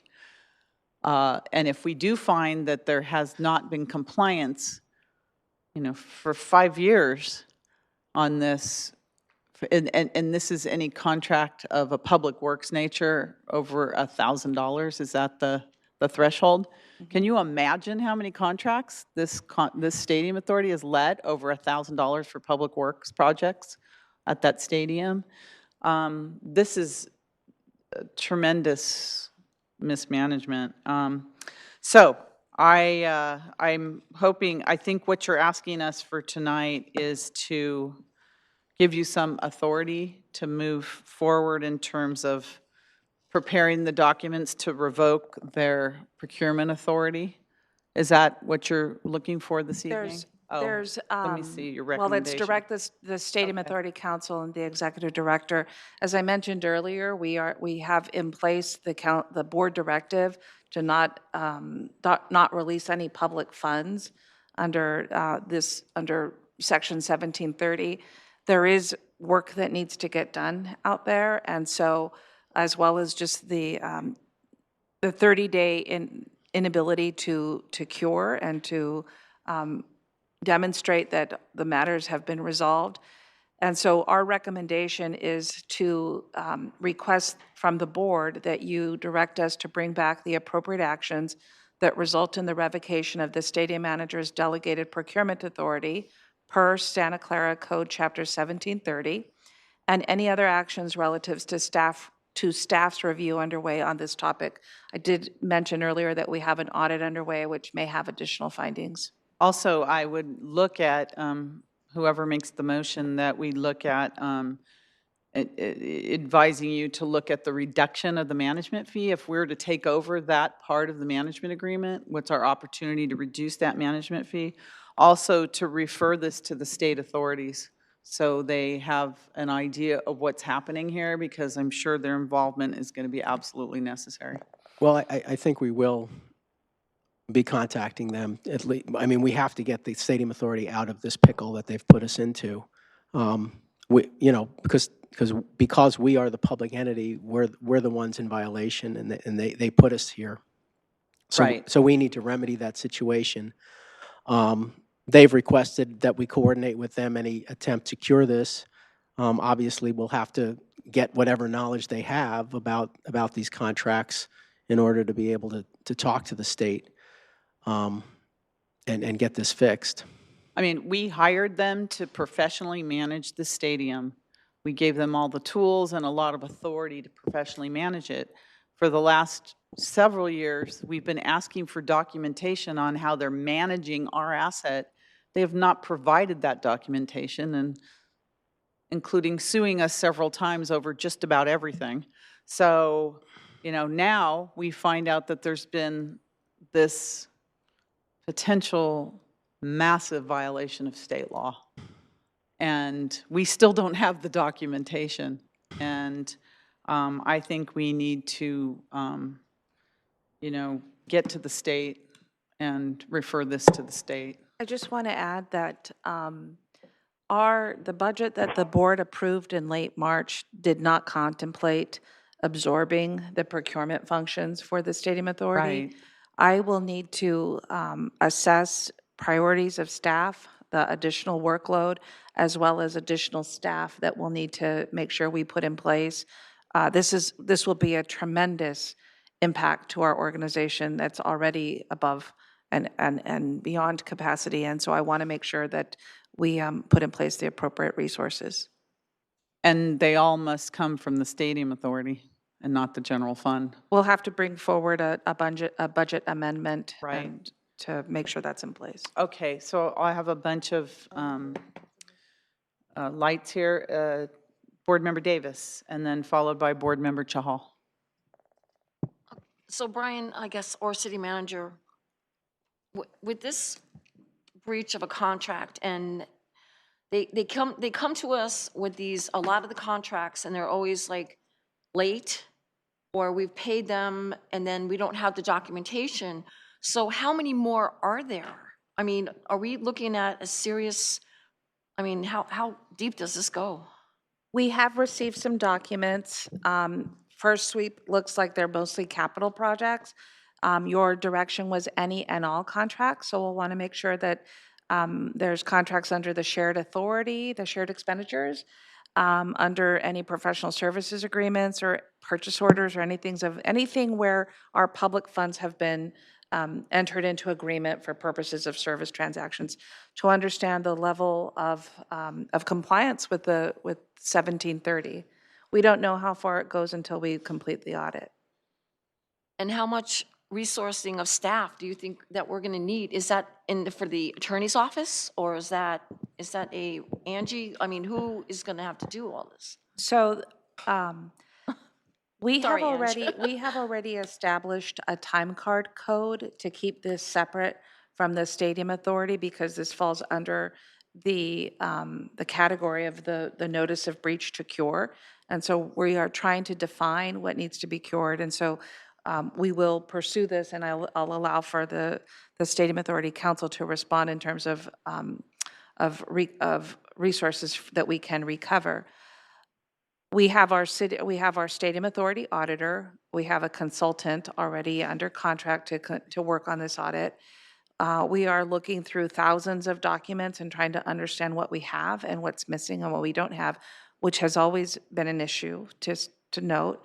And we are also in process of working on the issues and matters that we just presented on. And so it has been quite a capacity taker during a very busy time of year. So we're talking like a 6-month impact to the organization, or longer? What's much longer? If the state gets involved, I guess that's my question. Yes. If the state becomes involved in this, they're going to go through everything with a time, like the fine tooth comb. They're going to look to see what was not taken care of and who was not being paid. Or, I mean, I'm sure there's a whole little checklist that they have to go through. But what is the impact to the Stadium Authority? You're talking 4 years. I don't know. I can tell you that the impact already on the workload has been significant, specifically with receiving the thousands of documents. And it will be even more significant with absorbing the delegated authority. It's the right thing to do, given the scenario that our Stadium Authority Council represented.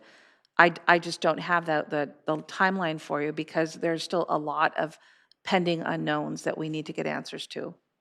So if I make the recommendation to note and file, and also direct the Authority Council and Executive Director to bring back the Stadium Authority Board appropriate actions in the result of the Stadium Authority's managers, delegation, procurement, authority per code, yada, yada, yada, and any other action. So is that going to cover everything that you need right now? Because you're coming back with budgetary things, you're coming back with a timeline. Does that really, does this recommendation cover everything that you need? For purposes of revoking the delegated authority, yes. Okay. There is a lot more in terms of additional actions, which is the second part of budget amendments, understanding the impact to competing priorities and workload, and what needs to be put on the back burner. This will change the work plan that I presented to the board on March 27th, that we would be working on together, that you approved, because this now is the center of our attention, that it has to be handled with urgency. Wow, okay. So I'd like to make the staff recommendation, but is there, at another meeting, would you come back for us to maybe amend something for you if it's not good enough? I would like to ask Yeah. that you include, and I don't know if it's necessary, the look into reducing the management fee to cover these costs, and referring to state authorities. Do you want that in the motion as well? I mean, we're going to do all that, but it's certainly fine for you Put to it in add the that to motion. direction that you'd like us to do that. just like to remind the board as well as the public that, we intend to seek to recover all of our costs with respect to this. Clearly, the contract requires them to pay all the costs incurred as a result of their breach. So I don't know what argument they would have to not do that, but they are, very recalcitrant type people, and they tend to not want to hand over money and they certainly don't want to ever admit they made a mistake. So I don't know when that money will come, but I believe that legally we're entitled to recover all of our costs and attorney's fees for, curing this breach, for fixing this problem. Okay, Can I so ask you the want to maker of the add, motion okay, so that, you want to add the reduction of the stadium managers, what do we pay them? No, I would like to ask, no, Okay, bring it. as part of this motion, when you bring back the documents for the revocation of the Stadium managers delegated procurement. delegated procurement, that you look at the reduction in fees to cover our costs, and also the referral to the state authorities. I think that's important that gets in the motion. We will bring, we need to absorb the direction if this is what the board approves. There is a sequencing that we'll need to put in place. Part of what will be of that sequencing is we'll need to understand from the management company how this action impacts the shared expenses related to financial staff that they have. And so we'll have to bring back a amended budget, which is in itself a workload item. So this is good enough for now? For now, yes. Okay. No, could you, I'm asking one more time, please, in the motion, if you could put a She's bringing referral, back, excuse me, a referral to the state agencies of this problem. wasn't that something, Brian, you were doing anyway? No or yes? It's better that the board approve it so that it's a Okay. written record in the minutes that Okay. this is an action that the board took. Okay. So I'm adding a friendly amendment to the staff recommendation to also refer this to the state agencies, or it's for their, what are they going to do? It would be more like a confession to the state agencies. Okay, to refer it to state agencies, period. I would Yes. rather the stadium authority refer this before it's referred to them about us. We will contact them. that And we will we do it notify them first. and alert them to the fact that we are seeking to actively cure this problem. Okay, Is all there a right, so that's my second? motion, yeah. Is there a second to the motion? All right. She said yes. Board Member Chahal? Thank you. Board Member Chahal, and then Board Member Hardy. So I look at this from 2 points of view. One is the past, whatever happened till now. We're trying to resolve that and looking at those. But going forward, I just want a clarification. As the board gave this authority of procurement to the stadium manager, we can revoke it anytime. That's right? It's in a contract, which makes it a little bit different than how things have happened in the past. But I believe, given these circumstances, you really must revoke it, because when any principal, when it's revealed to a principal that their agent has been acting outside of their authority, the principal has the authority to revoke that agent's authority. And I just think that this is a situation that, as a public entity, we just can't tolerate them with this level of incompetence to continue to exercise that authority. If somehow the board deems them to be redeemed and somehow, competent, then they could always give it back to them. But at this point, there's no evidence that they know what they're doing. So we do have that power and we can use it anytime we do. I think it's in terms of your duty to the public to exercise, prudence with regard to the delegation of your authority. I think it's only prudent to revoke it at this point. Perfect. So that's. So, but we will bring that back. We'll bring a fuller discussion of that whole issue back to the council when you actually take the action. Okay, that's fine. My next one, I think city manager did answer some of those questions. My next question was, if we do that, like what is our action plan? Like, do we have like, how we will proceed with that? Because that part of the job will come to us as a board for procurement and taking care of all the stuff which is under this authority is. And we need to have a detailed scope of work and how long that will take for us to plan that. While we do this thing in parallel, while we are waiting for response, and let's say this is our action after 1 month or 2 months, just revoke the authority, and then we have to plan our own thing. So that's my question, like we need to find out what are the scope of work under this authority which we delegated, and how long would it take for us to get prepared to take that everything with us. So the board as it considered the Stadium Authority budget, approved a staffing plan for the Stadium Authority that was equivalent to just, I believe, about 4.3 or 4.5 FTEs. 3.8. Oh, my memory is failing me. Equivalent to 3.f full-time equivalents. And we shared the distribution of how we were going to use that time. There was also a work plan in your budget, which we talked about. Next, we're going to deal with the trail, and we're going to deal with the other issues. That's all off the table if we are absorbing and the procurement authority. I need to go and look at how many more additional staff and resources we'll need to add to absorb the additional tasks. I'll need to look at the other departments that, like Public Works, that will have to issue these Public Works contracts, as well as any other issues that will need to bring to the board to resolve this. So we have to amend the budget, add resources, understand what increment of those resources are to be reduced on the shared expenditure side with the management company, and go through that exercise, and then look at the work plan and see what we can absorb and what we just have to put on the back burner. That's going to take a good couple of weeks. It's not going to be anything that will be before you within the next 2 weeks.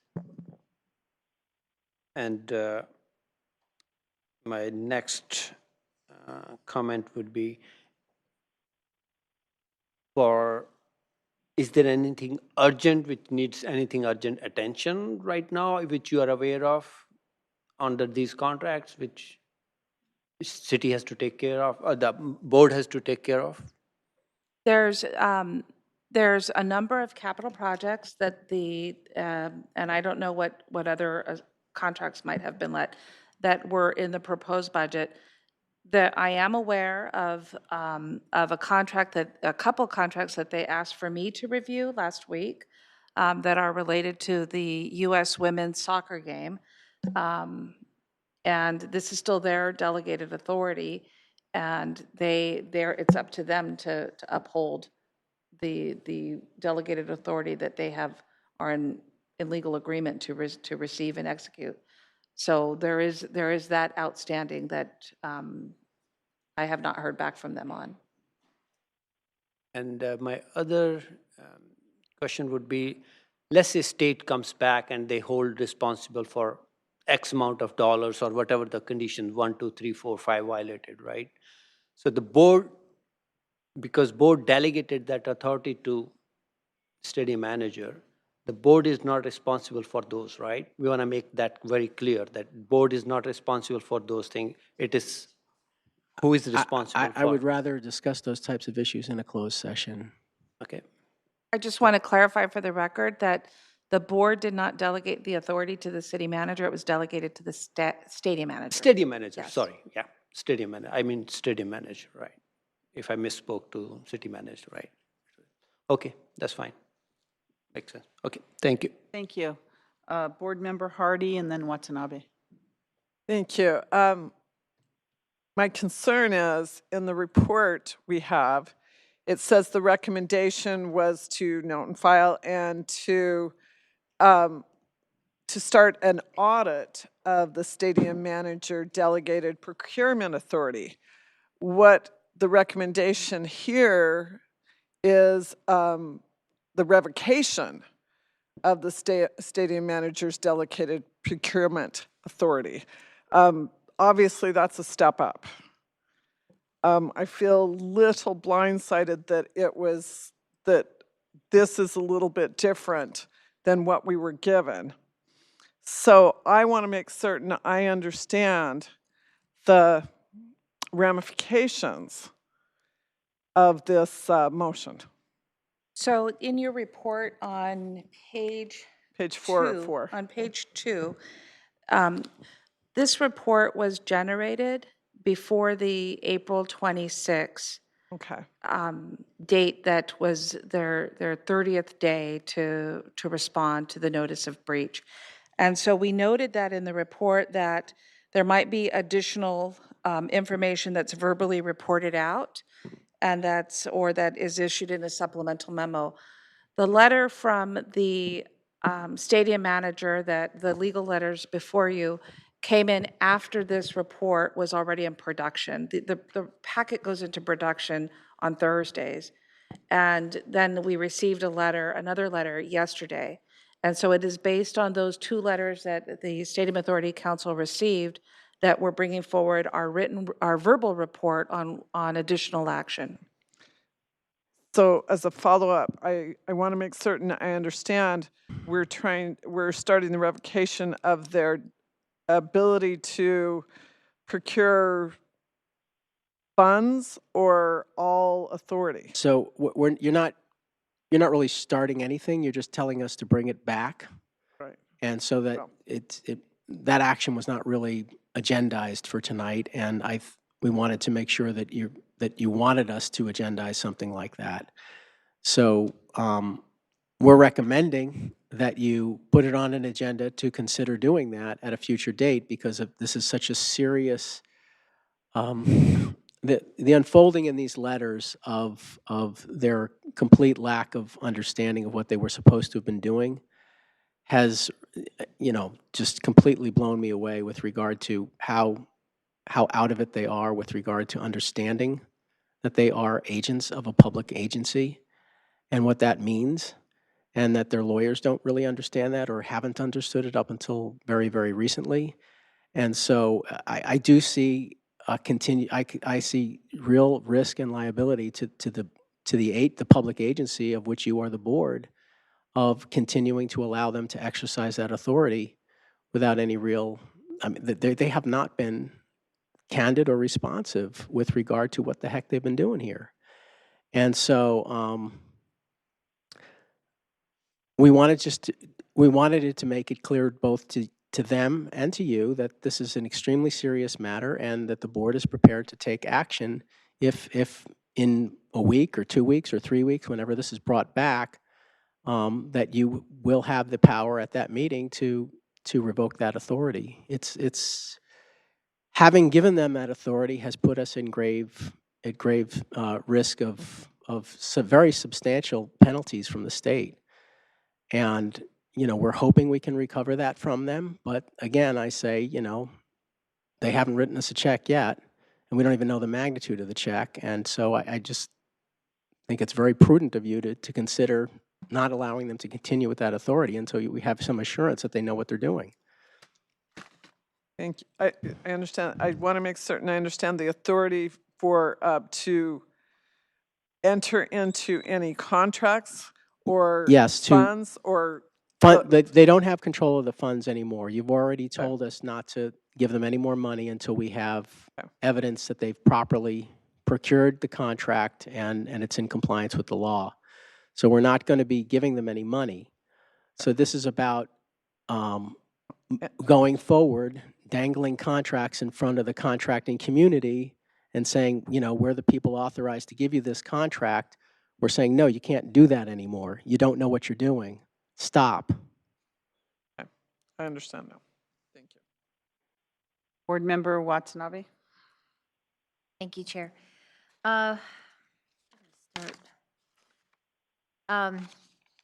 you talk about the notice of default and the response that you received, it just sounds like they just want to put a Band-Aid on everything and hope everything just goes away. and that they, like you said, city attorney, they don't understand the seriousness of what's before them. And I mean, and it was even demonstrated in the what happened with the Taylor Swift concert. I mean, it just seems like everything is they try to cover everything up, and with the lack of turning over documents, giving information, it's just one thing after the other. I mean, I just wonder, as you were giving the presentation, thinking back to Candlestick, who ran Candlestick? I have no idea that. I don't know for sure, but I think it was run by this City and County of San Francisco Rec and Park Department, and they were just basically a tenant there. I see. I don't know to what extent they had control over, things like managing the field or stuff like that. Procurements. I don't think they had any real public work authority over Candlestick. It's my understanding it was always belonged to the City and County of San Francisco. Okay. And then there was a letter that we received from, was it the Markula Center, the Law Center, that they were going to take action themselves. We received a public records request from not the Markula Center, but from, I don't remember the exact name of it, but it's a center connected with Santa Clara University Law School. And they requested basically copies of whatever we were able to obtain from them, and we have notified them that they are subject to that Public Records Act request, and they have a duty as the custodian, the virtual custodian of our records, to turn those records over to the requester under the Public Records Act, and we're in the process of going through that and trying to obtain those records and turning them over. Okay. Do they have any intent of, do you know, of contacting the state as well, or? I have no idea what the Public Records Act requester is intending on doing. They seem to be concerned with the labor code violations, however. Okay, good. Okay, then, let me see. So based on what the executive director said, we are going to look at amending the stadium budget that we have passed already. Okay, and the deadline for passing that is already passed, right? Yeah, it's usually the end of March, and we did. The budget was approved, which is the deadline for approving the budget. However, the board at its discretion can make amendments as deemed appropriate throughout the year. Okay. Well, anyway, I'm glad that we're taking this action. I mean, we're protecting a public asset and something that belongs to the city, and so I'm happy to support the motion. So thank you, and definitely sounds like you've got, well, the city's got a lot of work ahead of them, but I know you can do it. So thank you. Thank you. Authority Member O'Neill, still Yes, with us? thank you. Yes. I thought reading the file with all the letters going back and forth was very, very interesting. And I wanted to ask the Authority Counsel Doyle a couple questions. Like, I was looking at this April 24th letter from Jonathan Bass, and in his footnote on the first page, he talks about, like, in effect, that the contract, if the contract's over the authority that the executive director had, and if they went beyond that, then in effect, the contract, there's no breach because the contract isn't valid because it would have been above the executive director's authority, and so therefore it couldn't have been delegated. And they have a legal citation. I mean, that almost was like, like, okay, there's no foul because, oops, because what we did was wrong, and so the contract is invalid, and so it shouldn't count as a breach. I mean, are you in agree? What was your take on that legal reasoning? Um, I'm trying to find my copy of the notice of default, but I did address that in the notice of default. So if, did, Council, or Board Member O'Neill, do you have a copy of my notice of default, March 28th? Oh, March 20. Because but they said, but this is what they said in their letter dated April 24th. Right, But yeah, but I have, so looking at I do have the 28th letter. I did, yes, and I did respond. I'm having trouble because I'm trying to find the copy of what you're referring to. It was the last letter in the file that was on Granicus.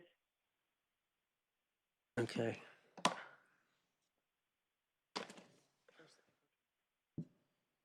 The very last couple of pages. There were a couple interesting things in that letter that I wanted to ask you. Oh, you're referring to this,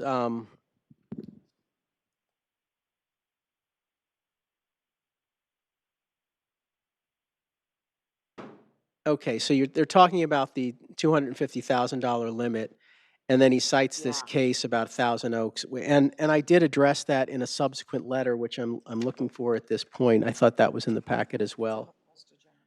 Okay.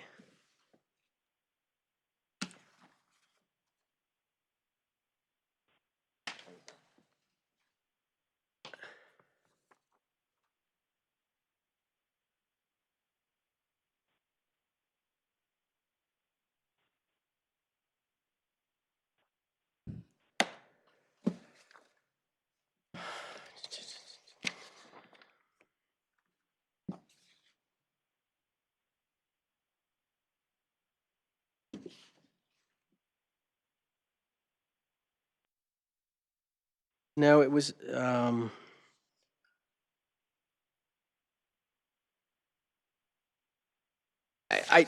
sorry, you just kind of caught me off guard here. I think I'll just have to get back to you. I'll get back to you at some other Right. point. Yeah, I thought that. Okay, I just thought that was a kind of an interesting approach. Yeah, let me just, in a few words, say it's completely spurious that, they didn't form a contract. It doesn't, he's trying to basically make the argument, it's just a silly argument that, it's not subject to prevailing wage because it wasn't a valid argument because I didn't get the authority, I didn't go to the board, even though I charged the capital fund money in expenditures in accordance with that. So I don't get it. I don't understand it. It doesn't make sense to me. It's just a silly argument. But I wish I could find the letter in which I actually responded to it. Yeah, I'll look forward to reading your follow-on response, and then also like in that same letter, the second page. I assume this argument about once again this is just like where they're talking about setting up, having Stadco as a separate entity enter into all agreements. I don't know if that's just considered trying to willfully go around established law. Once again, I assume that when you were kind of referring to that earlier, so we totally rejected that as an appropriate approach to managing the contract. I told them, in discussions with them that if you can find me legal authority that says that's a way of dealing with this, go ahead. But I'm not familiar with any concept like that. Mm-hmm. You issue a contract which is ostensibly subject to the labor code, and then you say, well, I'll get some third party to pay for it to get me out of the labor code after I had the workers do work under it. The whole idea of the labor code is to protect the workers, and that's the whole idea of what we're doing here tonight is to protect the workers. We don't know whether these workers got paid in accordance with the law. That's what we're trying to do here. And for them to say, oh, well, DIR, don't look into this because I'm just going to have this other entity pay for it, it just seems like a crazy idea. And I've never heard of anyone getting out of prevailing wage law by doing that. But you know, I offered to say, if you can find me legal authority or get the DIR to bless this idea, then I'll consider it, but I haven't heard that. Okay, great. And when when the review is going on or the audit, I mean, the contracts that we did spend quite a bit of time on was for the concessionaire and the security and the parking. And I mean that there did seem to be more of a bidding process on that, and I know that there was, different comments going on for labor groups. So do we need to look at those contracts as well, or are we feeling confident that those contracts were entered into appropriately? Well, I mean, Those are the ones that they had to bring to us. yeah, the board did approve them. There were labor issues involved that I don't think they were prevailing wage issues because there wasn't the type of work that was subject to prevailing wage. But I do recall that there was at least an RFP for the concession agreement, which I believe we saw. Yeah, Walter, didn't you serve on the evaluation committee? Yeah, I mean, I think that, So those are okay. We think those are okay. to the best of our recollection and our understanding, those appear to have been at least gone through some kind of procurement process. Well, we can go back and look at that, though. And so then my last question has to do with this revocation of the procurement authority, because that was granted, as you mentioned, under one of the lease or whichever contract. Can we revoke that unilaterally, or is that an amendment to the agreement that they also have to agree to? I believe you can revoke it unilaterally.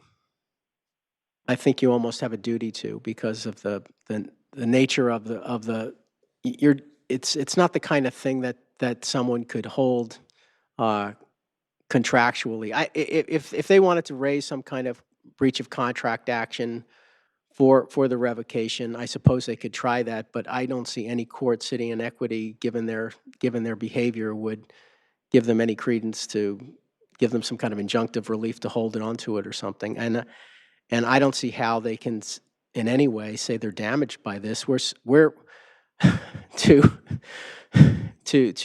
repeat a phrase that was used once on us, we're saving them from themselves with this particular action. Because they seem to just be digging themselves in deeper. I remember that night, too.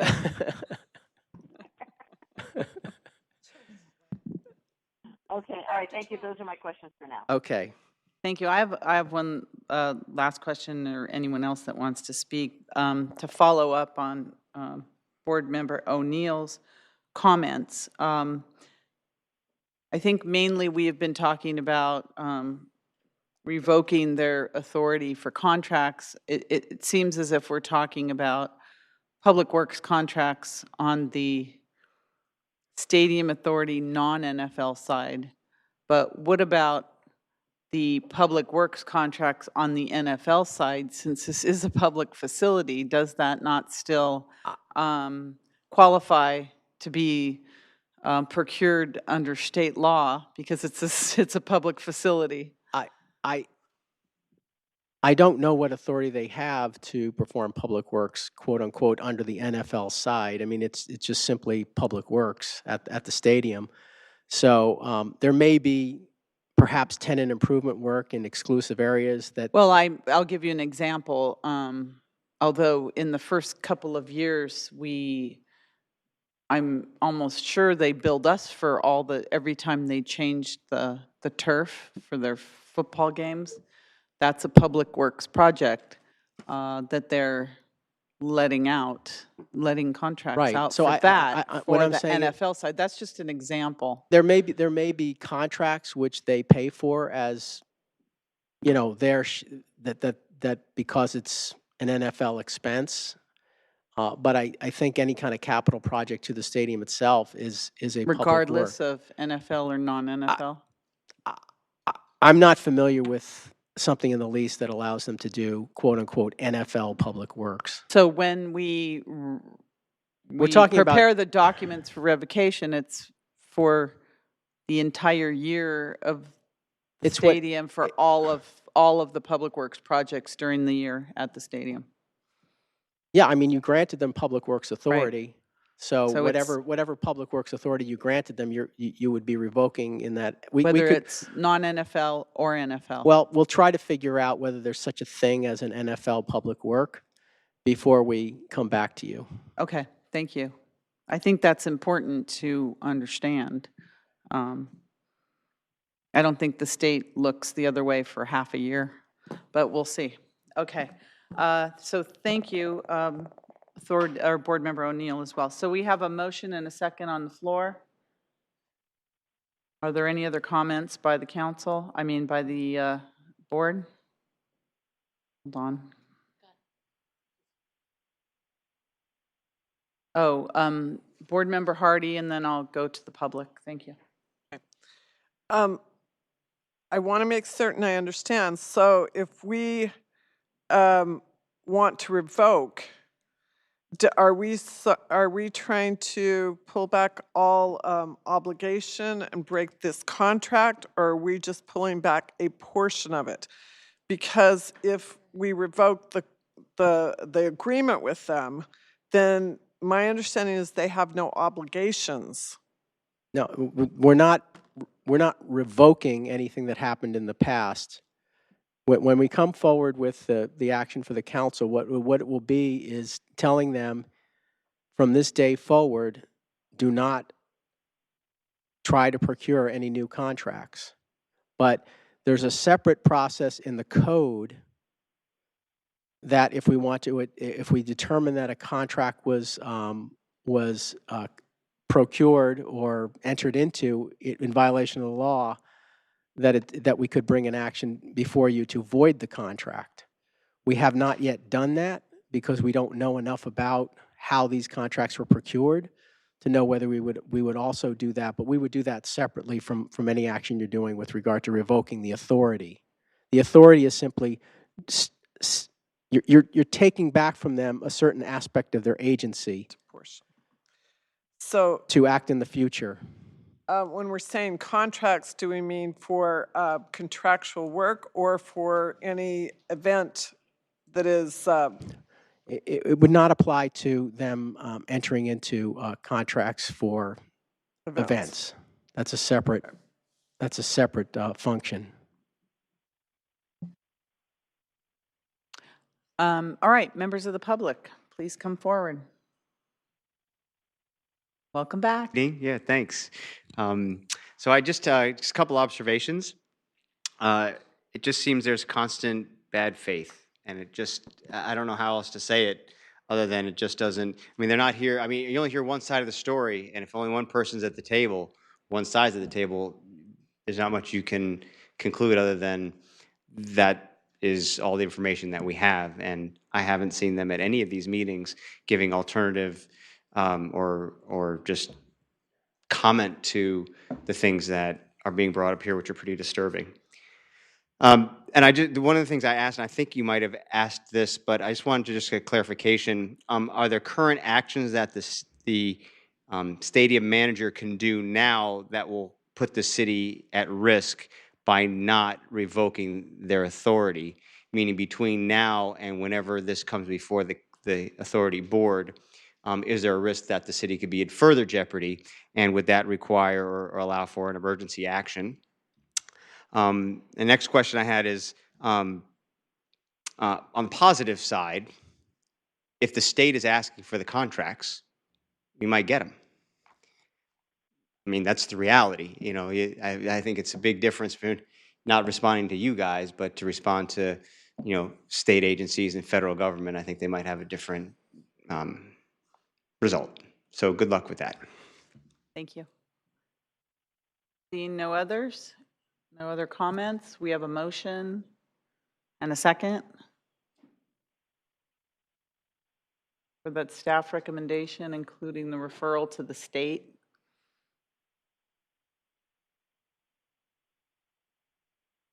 Please register your vote. Yes, from O'Neill. Thank you.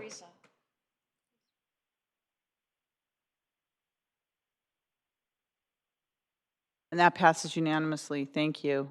Thank you, and thank you, staff and attorney and everyone for that information. Okay, next we have reports of members and special committees. Do we have any members and special committees? Member Davis?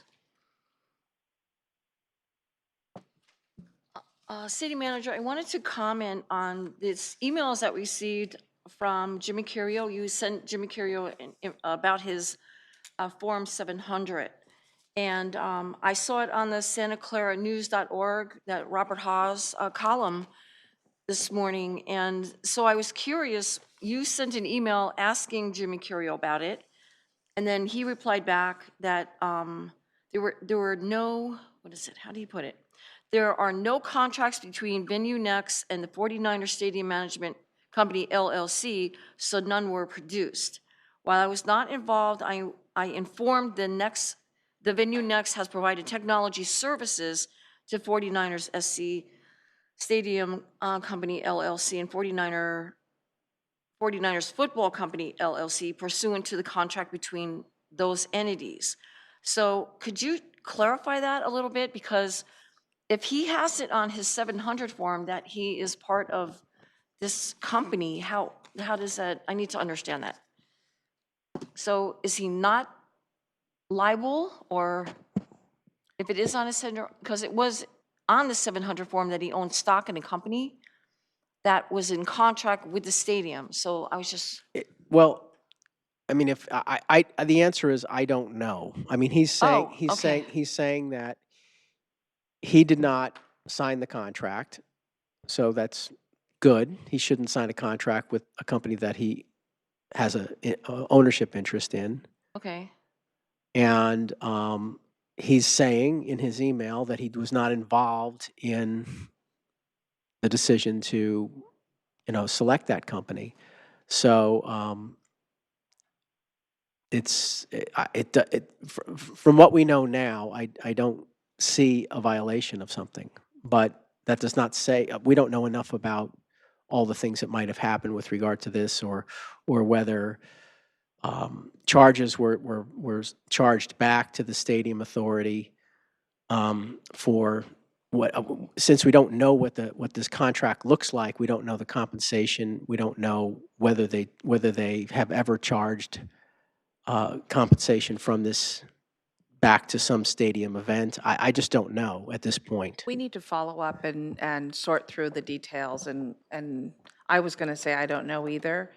So there's just a lot more follow-up to do on this matter. So are we going to look into this? Because when he cited two different, the 49er Stadium LLC and the 49er Football Company, so I'm just curious, why is there two entities, and why did he say two entities?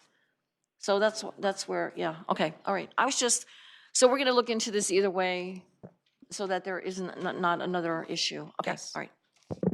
Thank you. Any other reports, members and special committees? Oh, Oh, thank you. Member Watanabe, thank you. Okay. The last week of the month is always really crazy for me, but the two committee meetings that I had the pleasure of attending, one was right here in City Hall, the Santa Clara, Santa Cruz Airport Roundtable, which is still organizing and getting underway, and but it was really nice to have it here in Santa Clara, and we'll be here for the next two meetings. And then also the Caltrain Local Policy Committee meeting, which is always in San Carlos. And so lots of discussion on the high-speed rail as it continues to move down through the valley, and also issues regarding the Caltrain and the electrification and improving its productivity in terms of, just not getting caught up in grade crossings. And so there was a long, very, very long discussion actually about grade separations and at grade crossings and the cost of infrastructure and how to resolve it. So always a very interesting meeting, and hearing how, just how we're all working together to get this accomplished. So anyway, that's all I have. Thank you. Thank you. Any other members?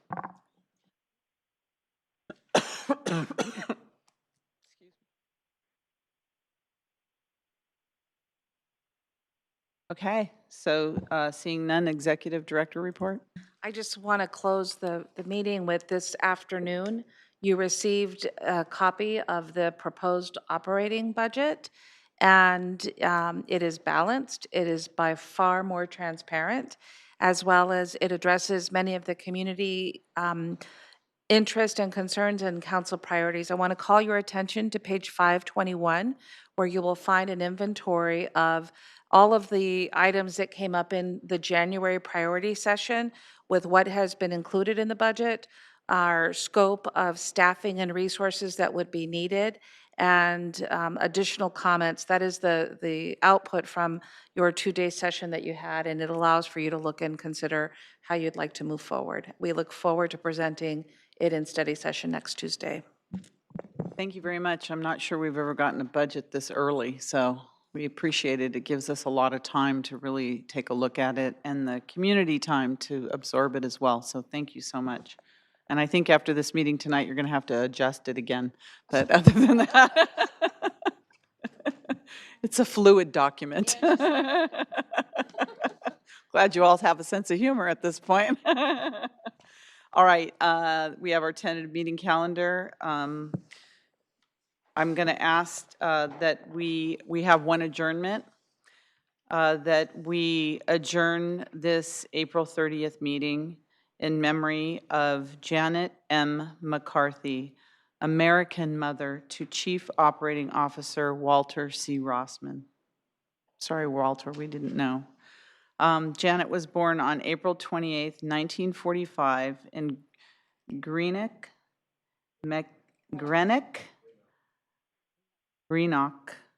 McKeesport.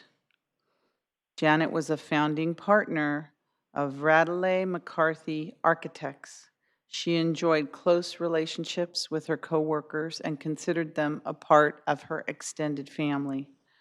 She loved to travel, experience new cultures, and see the sunset in the new lands.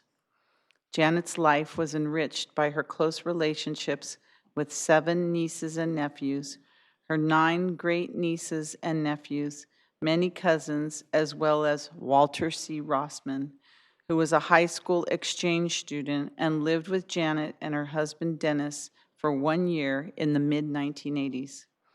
Since then, Janet, her husband Dennis, and Walter were forever intertwined. Janet was one of the readers at Walter and Liliana's wedding, and later Janet and her husband Dennis became the godparents of Walter's and Liliana's 2 children. Janet passed away on March 7, 2019, at the age of 73. She is survived by her husband Dennis, sisters Judy Marshall and Mary Ellen Driver, and brother Charles Kerber. Janet touched the lives of many and will forever be remembered for her smile, warmth, energy, and love for life. So if I could please have a motion Motion to adjourn. to adjourn in the memory of Janet M. McCarthy. Okay, there's a motion and a second. Please register your vote. Board Member O'Neill? Aye.